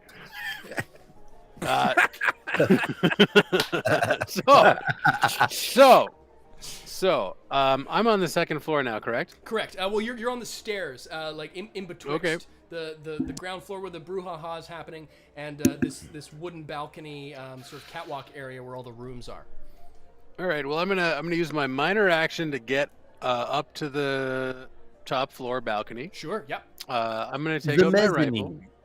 The mezzanine level. I'm gonna take out my rifle, and I sure as heck I'm gonna shoot the guy with the shotgun. In the face. Called shot. Now, because I've used my minor action to move, I can't aim. The difficulty does, in fact, go up because I'm not aiming. It's gonna be difficulty 2. But I'm Gross. gonna buy 2 D20 from you Oh my goodness. so that I can curse myself later for empowering the overseer with more hurt for us. But And okay. you shall. Yes. One I'm problem at a rolling. time. Oh no. So I've got to say, Buddy Boy gets a crit success plus 2 other successes. I have, in fact, Shot him in the face. Okay. Four successes. That means in that case. So you've Yep. you've done your riflemanly duty. Roll me some damage, please. you know what's fun is that this weapon has 7 damage dice. God. All right, so It felt that's so hard. that's 4 damage plus 3 piercing 1 effects. Holy shit. Yeah, that's gonna. Oh, I don't. Yeah, you To don't the need face. I was gonna say, don't need to roll hit location, but doesn't matter because you've shot him in the head, and there is no more of his head. As the shot at this closer range. Well, it's at medium range, but yeah, you wheel around as the gunshot goes off, and it's 1 shot, 2 shot. Like his barrels go off, and yours is in quick succession. As sure enough, he just like pop goes the weasel, and just the top portion of his noggin is no more. Doorman Guns then sort of looks up he goes from this guy to you guy, and he realized what has happened and makes his way. I immediately put my gun away and like put my hands up to Dorman Guns, and I'm like, I do this to Dorman Guns. I don't want trouble, and that's my turn. Okay, it is Doorman Guns' turn, and he acknowledges this action as a like, attaboy. Like it's that scene in Dorman Guns effectively has Overwatch. Yeah. Like, It's that scene in Billy Madison where Steve Buscemi shoots the guy at the very end, and like sure enough, like he just gives you the thanks as he makes his way back towards the bucket O guns and clocking some heads as he does so. That's also enough for most people in the room to really sort of scatter. They just take off hither and yon. Like there's the classic like Wild West scene of like one guy like goes through the window, and like there's still like some stragglers like fighting while Doorman Guns is like coconutting their heads together. As Johnny, it is your turn. As the Buford, the guy who just had you about the waist, has let you go now and is looking around like very much deer in a headlights. What do you do? Johnny's kind of like in a bit of a stupor and a haze, and he's just like kind of just one arms. Buford's like, you see, that's what you get. Yeah. I just he looks up at you now, Grant. I don't. What say you? Yeah, he like bends down and like scrapes up like the 10 caps off the table, which is now just like the remnants of it, and just like holds them out. Here, you have these, and he just like dusts like yourself off. Yeah, that suit. I didn't mean nothing by it. Old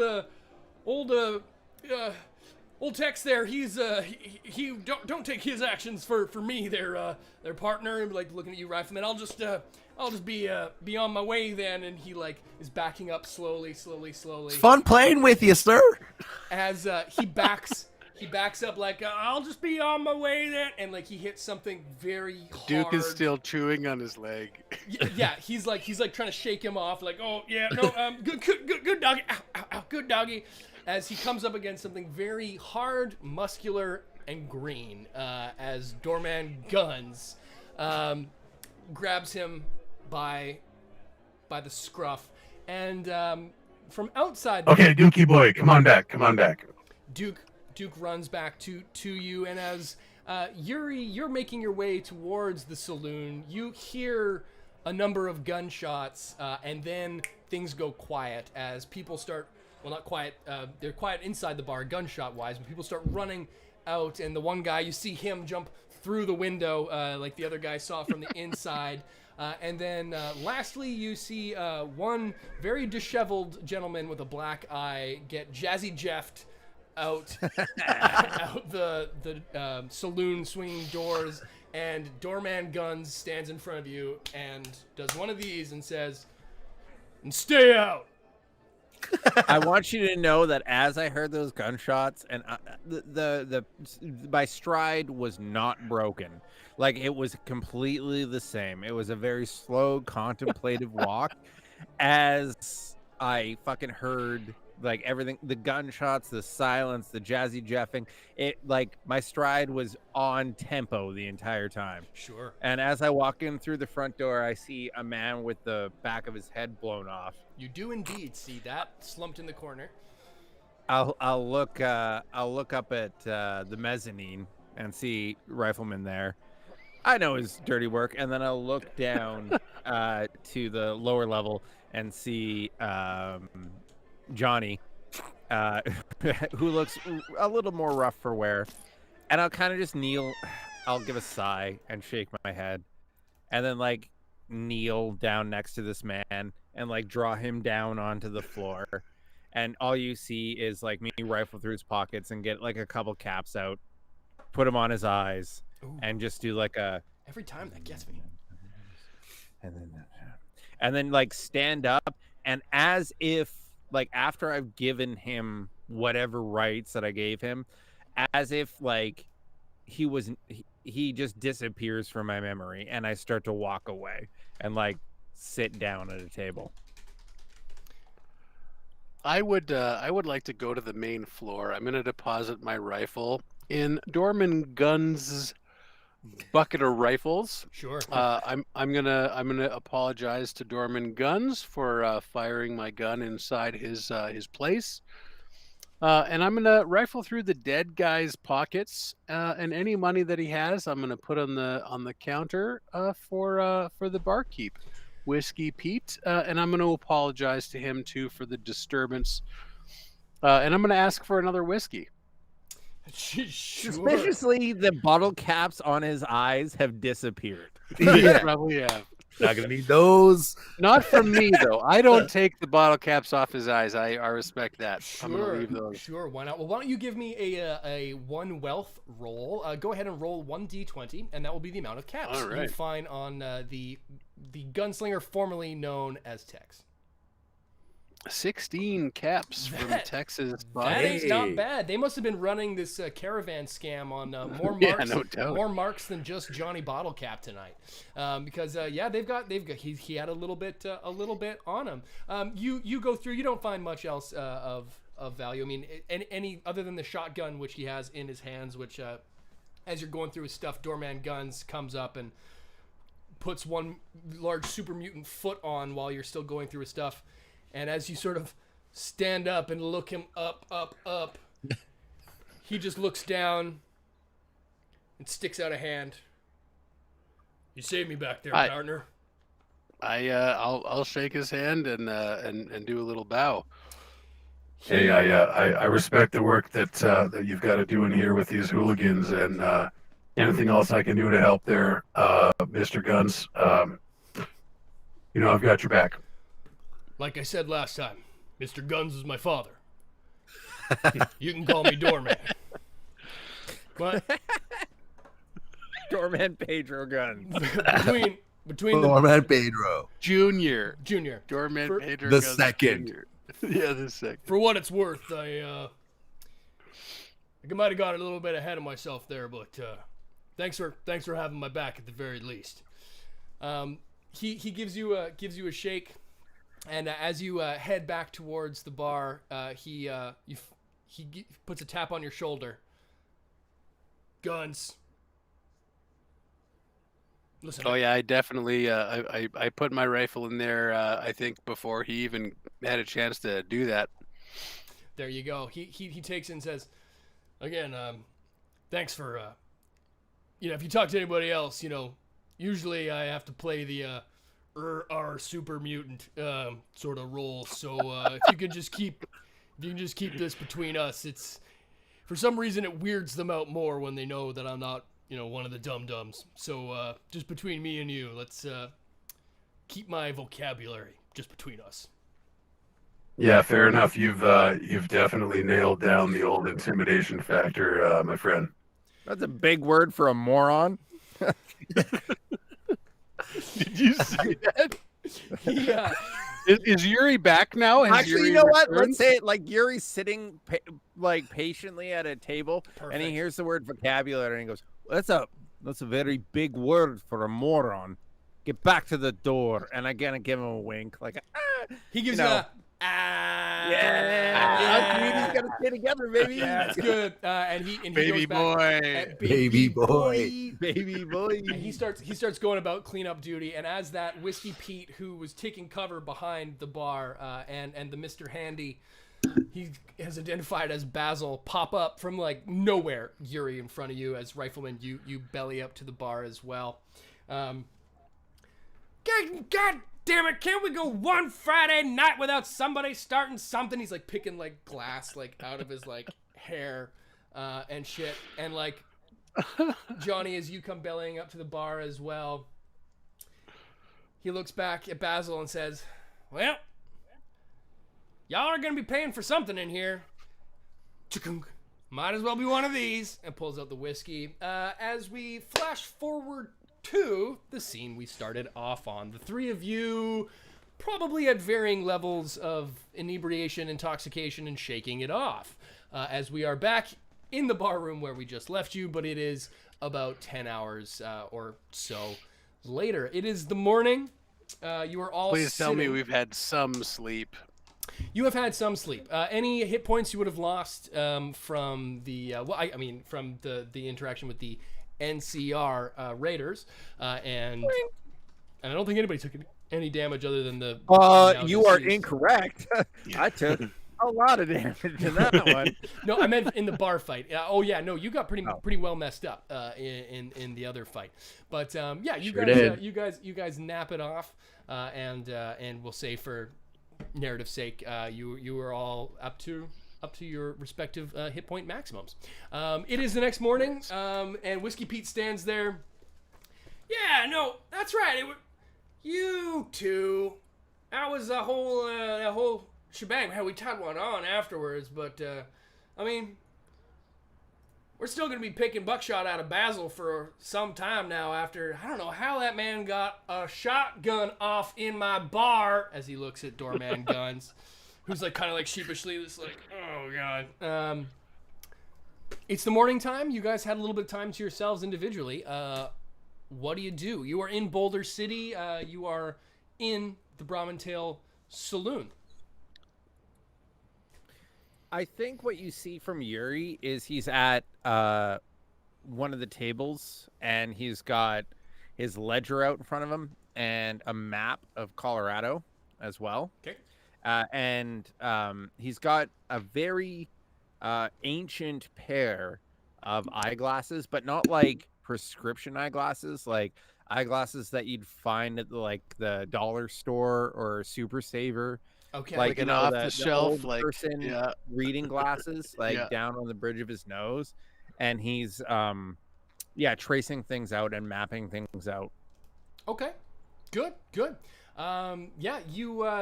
just sort of sitting there going about this ledger and your map. Yeah, he also has like a big cup of coffee special next to him. Ooh, like cowboy coffee. Like there's a little something in there. Okay, yeah, there you go. There might be something in there. The two of you, Johnny, how are you feeling after last night's frivolities? All in all, actually, Johnny's actually feeling pretty proud of himself. He's like he's been whispering under his breath, but Yuri and Rifleman have been able to hear him, like kind of like pep talking himself. It's like, way to stand up for yourself, son. Like just really just like he's happy he didn't take shit from that guy. So, Yeah. and I took his 10 caps. And you got that 10 caps. You got them I got that back. 10 caps. Yeah, it's safe to say you probably spent them pretty quickly. Oh yeah, that in and out. It just in one hand, out the other. Whiskey Pete gives you all a little bit of some grub, and you're shaking it off.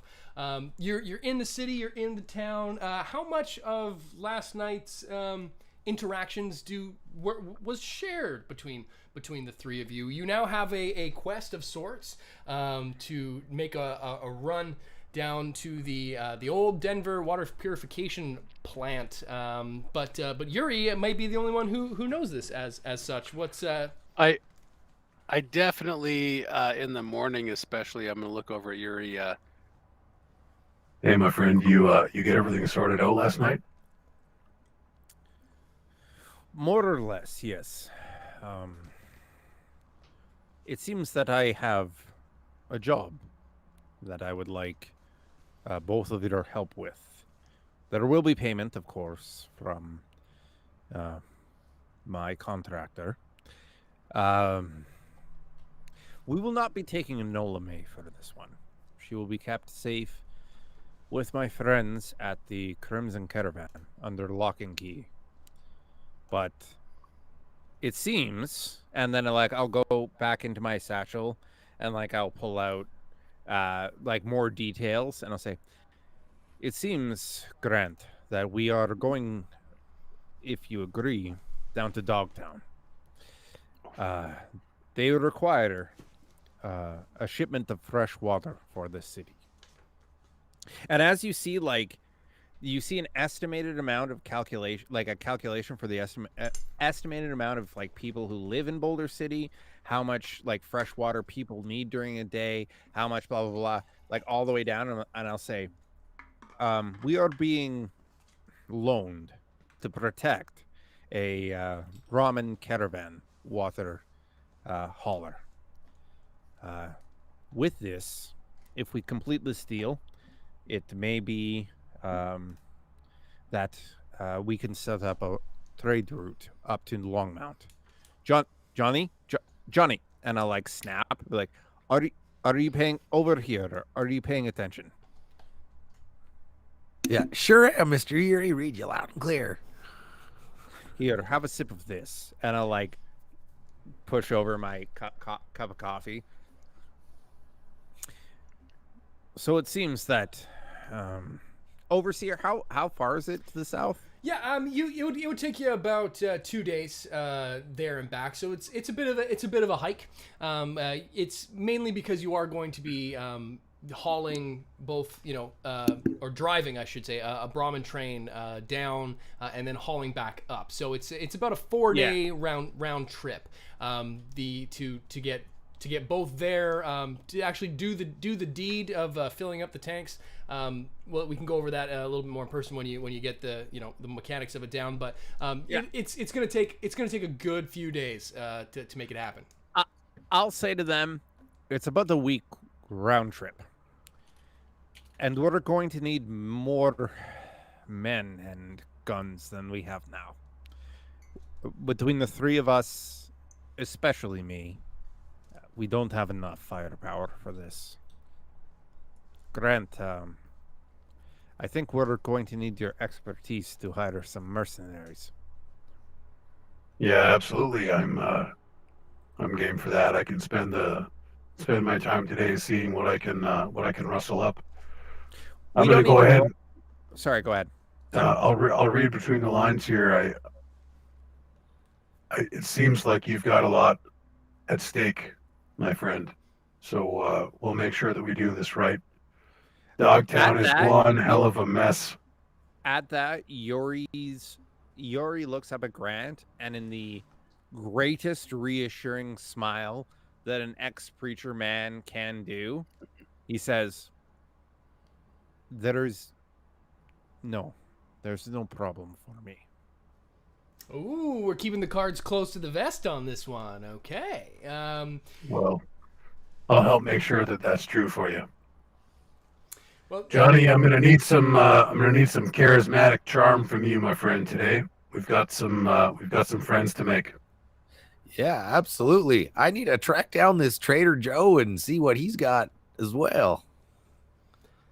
not bad. Well, yeah, I mean, you've got a bit of a errand on your hands here now. It's getting some mercs, not a bad idea. You're probably gonna want some supplies and the like as well. So yeah, if y'all wanted to stop in at Trader Joe's or inquire around town about where you might be able to get some assistance. Those sounds like some pretty good things before heading out. Hey, is Whiskey Pete still around this morning? Yep, he would have taken your breakfast orders, got you a round of drinks, whatever you want. But yeah, he's hanging out with his bartender buddy. Fair enough. I'm going to tell you mechanistically what I'd like to do, and then you can tell me how much you want me to role play it. But I would like to barter with our friend Whiskey Pete here. Okay. Maybe try to play off some of the fact that we stopped a barroom brawl. I'm not going to focus on the fact that we started the barroom brawl too. We started the crisis so we could end the crisis. Mistakes do happen. They did. Mistakes do happen. Mistakes happen. Okay. I'm going to try to barter and say, and basically ask him if we can borrow Pedro guns for a little week. Just a week. It's only a week. Interesting. Okay. Does Yuri hear you ask to borrow a human being? Well, not borrow. I'm not borrowing him as a entity. I'm asking basically if it's okay with him if he doesn't have a staff member for a week, basically. Okay. He's borrowing a service. I still have to ask Dorman Guns if that's cool with him, of course. You're trying to figure out if there's what the situation here is as far as either renting out his services or whatever it might be. Okay, yeah, I don't want to offend Whiskey Pete. I'm not trying to Own Dorman Guns. No, I get it. We can subcontract from him. Yeah, I'm subcontracting. So Whiskey Pete's still the boss or whatever. Yeah, no, absolutely. That's I'm trying to not step on toes. I get it. That's exactly how the situation would go. He'll be back before you know it, before the next brawl, I promise. Oh yeah, no, just before the next Friday night. Before the next Friday night. Or right around when we get back to town, whenever that is. To start the next brawl. You'll be here when the next fight breaks out, probably. Don't worry, yeah. Okay, I like this. Well, yeah, let's say you have a little bit of back and forth, and we won't laboriously RP the whole thing, but yeah, you have a quick chat with him about would it be all right if if he wasn't around for a little while. He says, oh, okay, all right. Well, if you say he's gonna be back before Friday, we might be able to work something out. Why don't I usually pay him.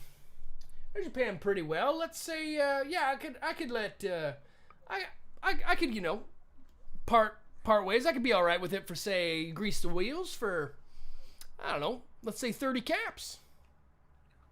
30 caps lands on the bar from Yuri's purse.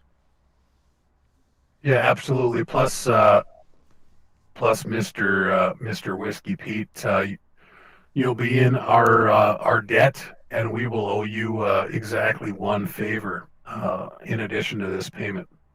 Of course, we have to make sure it's okay with Pedro Guns.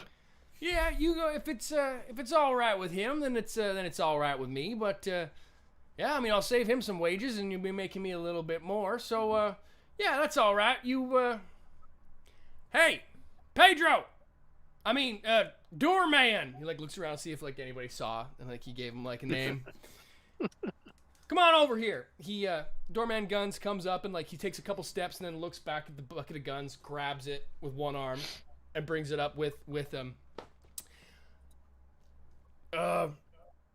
You want something, boss? They have a quick back and forth, and yeah, these gentlemen here are interested in and perhaps looking at you for a deal. Why don't I just take these and say you got the week off? And he takes a step back, and Doorman Guns sits in front of you, a little bit bewildered as to sort of what's just happened. You guys. Well, listen, you guys got a job. What's going on? Yeah, I'll make it brief. Listen, we're trying to get some water for the people of this fair town. It's going to be about a 5-day trip, maybe 6. We'd love to have you along with us, and we'll make sure we split any bounty we get along the way with you. We can throw some caps your way, and probably spend some caps of our own on some firepower for you before we leave town. Would love to have you watch our backs down there. We're going to Dogtown. That place is a bit of hell. The second you say Dogtown, you see, like, he was like kind of like nodding it over before, like, okay, all right, I could do it. And you say Dogtown, and his eyes actually light up. He takes the bucket of guns he's got. He just takes them and you take this, and hands it, just like one arms it behind to the bar to Basil and Mr. Handy, who like with his 3 sort of hands tries to hold the thing and like is almost falling over with the weight of it, even with his repulsor jet. Oh my goodness, I can't hold it, and like puts it down. He takes off like the big leather apron that he's wearing and just slams it down on the bar, and says, "I'll be back. Hold my checks." And says, "You want to hit the road? I'm sold." Fuck, Yes. do we got dormant guns with us? Dormant Guns is joining the Fuck party. yeah, we got Dormant dormant guns. The NPC Doorman Guns. Pedro Guns the Third Pedro has Guns joined the the party. third has joined the party. You now have a super Trip. mutant in tow as you Oh my God. head out And he into needs to the be sunshine. kept alive at all costs. Yeah, he's precious to Jesus. all of us.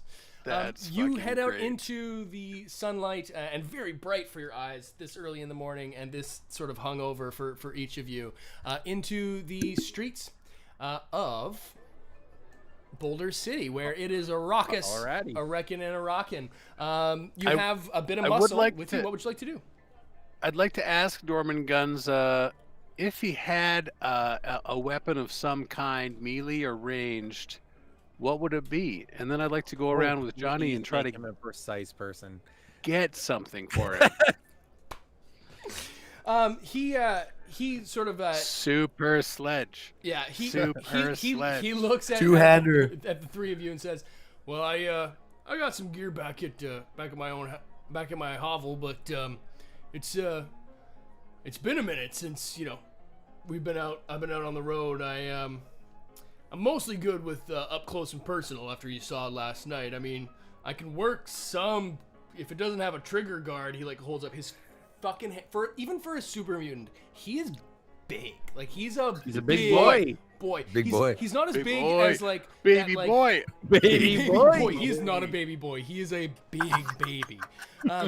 Compared to the regular mutants you fought in Altona, in Niwat, and the mini behemoth you took on at the Altona, he's somewhere smack dab in the middle. Like he's fucking huge, even by I like that he's on our team. mutant standards. I do. Yeah, I'm usually do good like with that. with two-handers. I've got an old swinging hammer I used to use back in the day, but I mean I can use the odd pipe pistol, that sort of thing. But Is much Enola better. gone yet?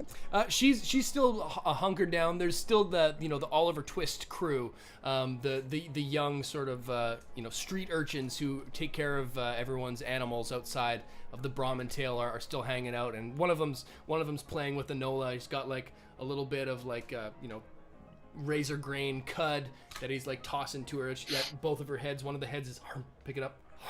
Kind of like tossing one head, the other head, one head, the other head. All right, so I will approach her and very longingly touch her on the neck, and then go to her bags and say, "Perhaps any of this could be of use. We took them off super mutants, very much unlike yourself. And I'll like put out the chains. I think we had a board. Yeah, there was like a board, like some, like I think it was like pipe rifles, like a couple like standard fucking super mutant guns, doorman guns, that they would have. So yeah, I mean, I think there was what, 2 or 3 of them. So yeah, you'd be able to impart one of the pipe rifles to him, and there was a board on one of them as well. Yeah, I like the board. That's if there is a board, I would like to reverently offer him the board as his melee weapon. Absolutely. He takes the pistol and kind of like whatever, and like tucks it into his belt, and he's wearing like a pair of like crudely like stitched together like probably 4 or 5 different pairs of like Carhartt. He looks like Lou Ferrigno. He's a Lou Ferrigno of mutants. Transformation into the Hulk. Yeah, pretty much. Like he's got like all this for those like of shit you at all over home. That was a series called The Incredible Hulk. Another dated reference that we're full of on this yeah, channel. right. Yeah. By the way, I'm over 30. Yeah. Hi, everybody. Yeah, he takes the gun and like whatever Hello. into his waistband, but when he gets the board, like he does like a baseball swing, like, and then like a little, I step back. gives it. Yeah, this'll do. He like Duke whimpers a little. He looks at it kind of like, you don't know what the look on his face is, but when he's looking at this board, it's kind of like 1,000-yard starey. And he takes it and like puts it into like the back of his like sort of like overall situation that he's got going on, and he's now equipped with a board and a pipe rifle. Fuck yeah. And you know what? Fuck it. He takes the chains from the mutants too. This is what I was saying. He Casey Jones is the motherfucker. He like wraps them up with the chains. Yes, this is what I was saying. Yeah. Go ninja, go. Go ninja, go ninja, go. Another fucking 80s rep. Anyway, he takes it, and so now it is a just narratively speaking, it is a fucking chained up. You can put the winter tires on that bad boy, and he's got a board. Got a lot of traction. And what a board. And what a board. Yeah, so you now have doorman guns in tow, and armed doorman guns, and as you sort of you're having this scene, like the kids who are taking care of the animals, the second they see doorman guns, they're like, oh shit, it's doorman guns, and they all like scatter, like gone, like freaking like roaches when you turn the lights on, and like most people in town, you can see like are giving them a pretty wide berth as you make your way into the bazaar. Yuri's gonna chalk that up to otherness. I'm pretty sure he's been a gentle giant. 100%. I'm gonna give Yuri all 13 of my caps, and I'm gonna ask if he would go to a trader's and get some supplies for the road. And then I would like to go with Johnny and try to find, I would like just one other gun on this trip, because I know what Dogtown's like, and I don't fucking like that place. You're reading my fucking mail. I was gonna say we need a little bit more. And Amen. Okay, sure. Do you guys want to divide and conquer on this? How do you want to do? Because I think Johnny, I I have a delivery to make in Enola May. Okay. And I think that's a pretty solemn thing that I want to do. Sure. So it's good that he asked me, because I didn't want to ask them to fuck off. Sure. Yuri, you make your way. You guys, just for the sake of time and for the sake of storytelling, you guys are going to divide and conquer on this.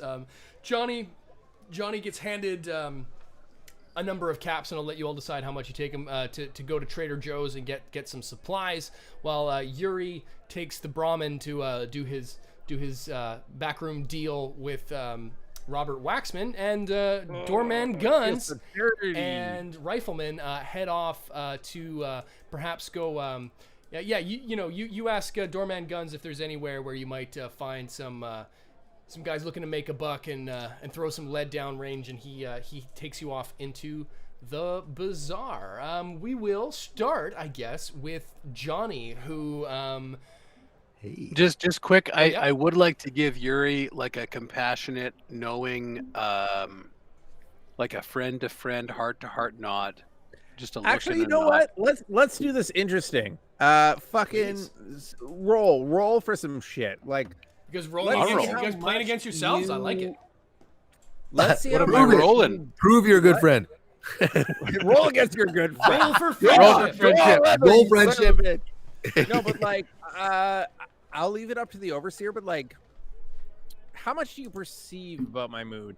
How much do you know about like what the fuck is going on? I gotta tell you, I'm perceptive as fuck, though. Yeah. Yeah. That's what I'm yeah. saying. Well, Let's We'll make give it you like- a fucking.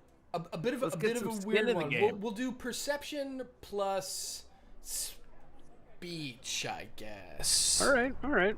Target 10. I have 1 success. Okay. I'll let. What was the fuck? I mean, I'll just sit and watch here now. What was the difficulty, Yuri, of this test? How much Yuri. airs are you Well- putting on?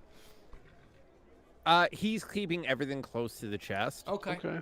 Yeah. So with, like, with one, it's probably safe to say that like, yeah, you might have a sneaking suspicion that something's up. That Yuri would want Yeah, to fair kind of enough. go do this on yourself, but like you don't read the Nintendo Power Guide on this one. Here's how I read it. I read it like in sports, in like general sports, you like hurt yourself, and like one of the guys on the team is like, you can tell he took a tumble. You don't know how bad it is. You look over at him, and he's just like, he looks like he's fine. I'm good. But I'm good. just sort of like, all right. Yuri will well- give you this. Something is very clearly up. Your Yeah. spidey senses are on. Yeah, Like yeah. you know something's fucking fucky, and like aside from Altona, like leaving her behind in a dangerous situation is not abnormal. You don't get that vibe. You get you definitely get a coerced vibe out of this. All right. Well, hey, Yuri, if you need anything from us, we'll be in the bazaar, and anything you need, let us know. All right? We're going to be finding another gun. I There will you be go. back with supplies. We will have all the medication and preventative measures that we should need. And then as you're turning away, he like puts his hand behind your elbow and like kind of grasps your forearm. Thank you for your concern. But like in an all too Friendship. professional manner. You guys hard rolled Way for too- friendship. Friendship. But an all too professional manner. Like it something's janky here. All right. I can read the business. tea leaves. I give him a pat on the back, and I just nod at him. All right, Johnny, let's go make some friends. What do you say, pal? Let's go do it. There you go. I'm gonna follow Johnny. Okay, there you go. Oh, you're gonna follow Johnny. Okay, so then Follow Johnny's lead. I suggest to Dorman Guns that he takes the afternoon off. Let's meet back at the Brahmin's Tail by early evening, and then we'll probably be ready to head out. Okay, I like it. Yuri heads off to the Crimson Caravan office while the two of you make your way to Trader Joe's. You make your way through. It's not too far from the Brahmin Tail, but you do have to make your way through some of the bazaar to get there. Again, people are giving doorman guns a wide berth, but it's more out of respect than it is out of fear. And there's a bit of a talk of the town now. You guys made a bit of an impression last night. You can tell that there's people sort of whispering like, oh yeah, there's that vault dweller. It's that vault dweller there, and there's talk of the guy who got liquefied in the bar by the long gun, and the members of the sheriff department. I mean, it's not usually a fighting in the streets sort of town, but you can tell that people do get knocked off from time to time. So nobody's got a bounty out for you, but the sheriff's department are giving you what members are in the bazaar are eyeing you up pretty well, and it's easy to tell that there's a pair of them Law that are, enforcement. they're watching you from afar, but they're giving you enough room to go about your business. But you're definitely being tailed at the moment. People die in this town all the time. Yeah. Just make sure not too many people die in this town.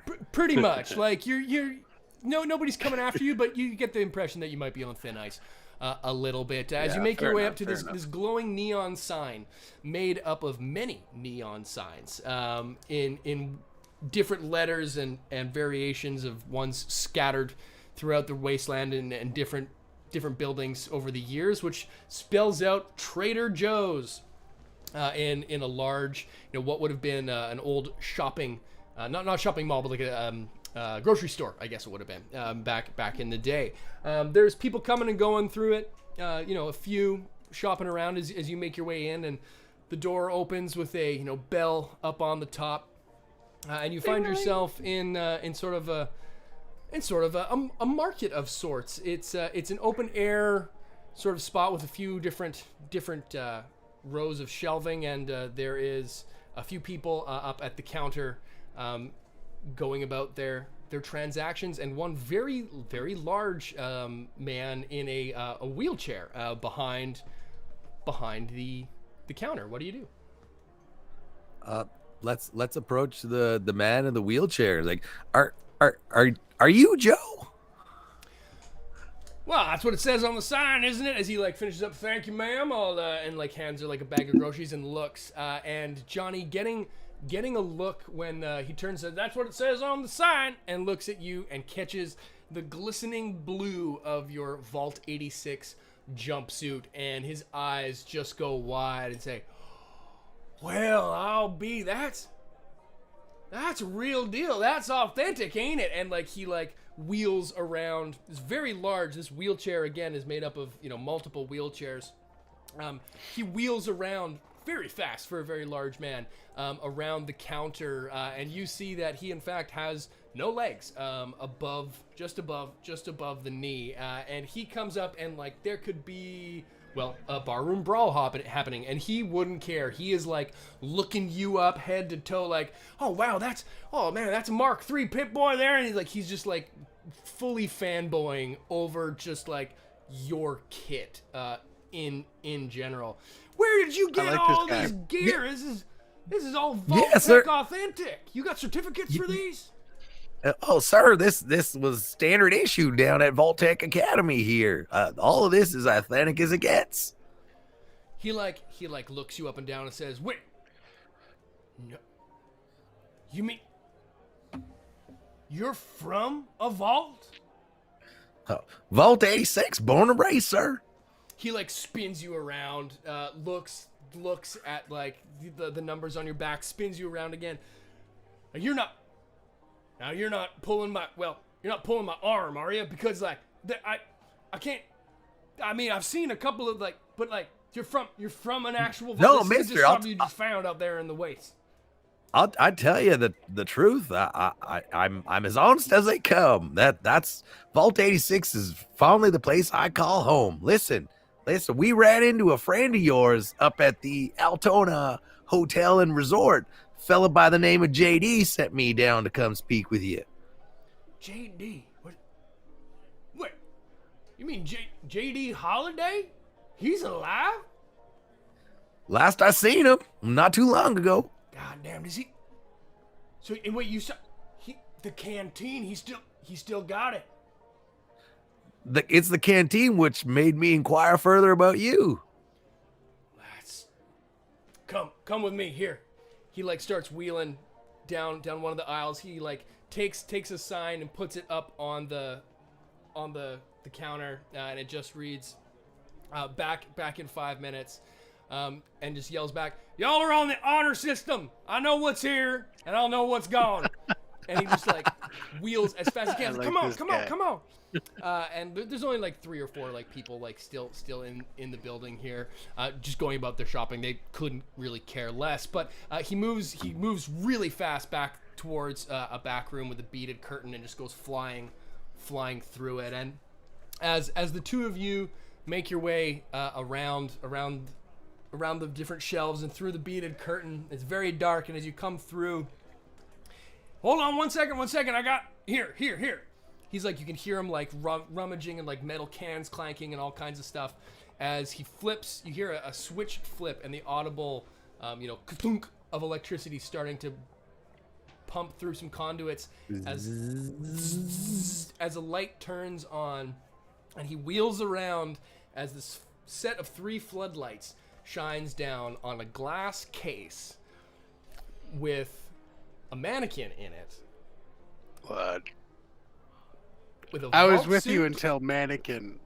A glass case with a mannequin in it, wearing a Vault 86 jumpsuit, with a pit boy, like the whole 9 yards. This is a Vault Tech shrine.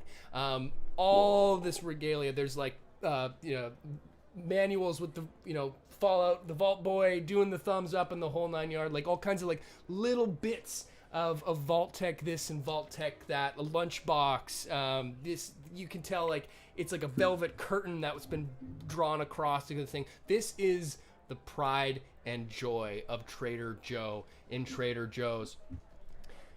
Tell me,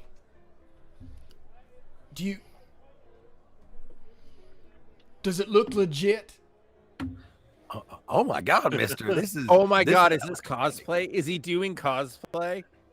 This,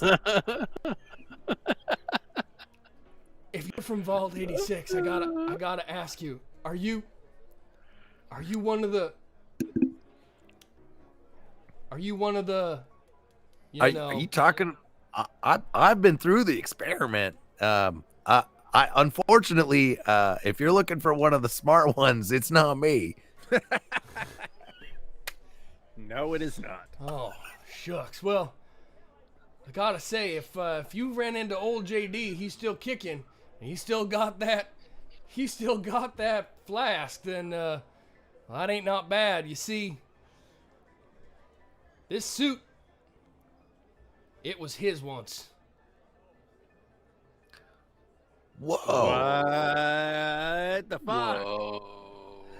You're serious? You got all this gear off of him? I'm dead serious. For some reason, he traded it all just for this and just for that canteen. But he's saying that it's a bit of a long story, but he said he was looking for something called the brain. Did you?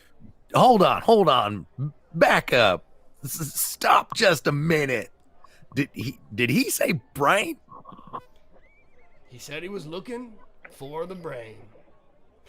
And that's where we're going to end it off on today's episode. Johnny has Holy shit. character backstory revealed. If you want to know what the brain is, why don't you head back and watch the Fistful of Neutrons origin story of Johnny Bottlecap to find out a little bit about Vault 86 and what goes on down in that Vault Tech experiment. But thank you so much, everyone, for watching this 8th episode of A Fistful of Neutrons. Thank you, everyone.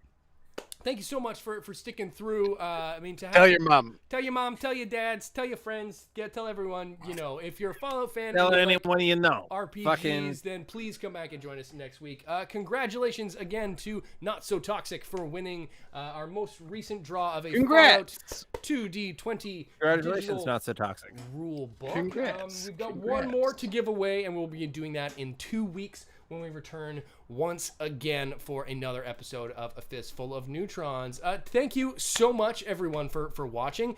People keep coming back. We've got, Hondat Classic, you got a named character after you. We've got the Living Brain Dead. We've got George Keith back again, RC Walker, Corbin Bear, all the usuals, and some new ones as well. Wendy Ream back for a second shot. Devin Shipwreck back. It's great to see so many people coming through. Ram Stormage, new folks, old folks alike. It's pretty great. If you like what you're seeing, It means a lot to us. It means a lot to us. I mean, we're just amazing. It's amazing. We're just 4 people screwing Thank you around so on much, the internet. everyone, so- for watching. Yeah. We started this and we thought, maybe if a couple people watch, that would be great. And having literal tens of people watching is absolutely amazing. It's so fun to have you guys watch along. I look forward to Thursdays every week. It's pretty great to have you folks around with us and sticking through. It's really awesome. Showing your support on all the social media channels and the few Patreon subscribers we have as well. Vault Viking, always great to see you in the chat. If you want to Thank you support for us in any repping way, us. you can go ahead and get some of this. Thanks to Modifius again for sharing our handles on the socials and all that fun stuff, and for providing us some copies to give away to you all. We will be back with another episode in 2 weeks, back to our regularly scheduled programming. Of course, as we get closer to the holiday season, things will get maybe a little bit tricky around that, but we'll keep you posted on any things that we need to move around. But so far, everything's going great. If you want to get in touch with us, you can join us on our Discord. You can find links for that down in the description, or just track us down on Instagram. Lots of links there as well. So Yuri _WGNR. we've got on a Instagram. thematic You can one in follow there. Yuri. We're having some fun with this. If So anyone's into Reddit, we're hoping check it out. you're enjoying it as well. Geez, the highway's exploding out in front of me. Someone needs to get their muffler checked. But on that, we'll leave it as we go. Thanks so much for watching again. We'll be back in 2 weeks' time, which looking at my colander, that makes it the 25th of November. So stay tuned for more Fistful of Neutrons. We will return, and WGNR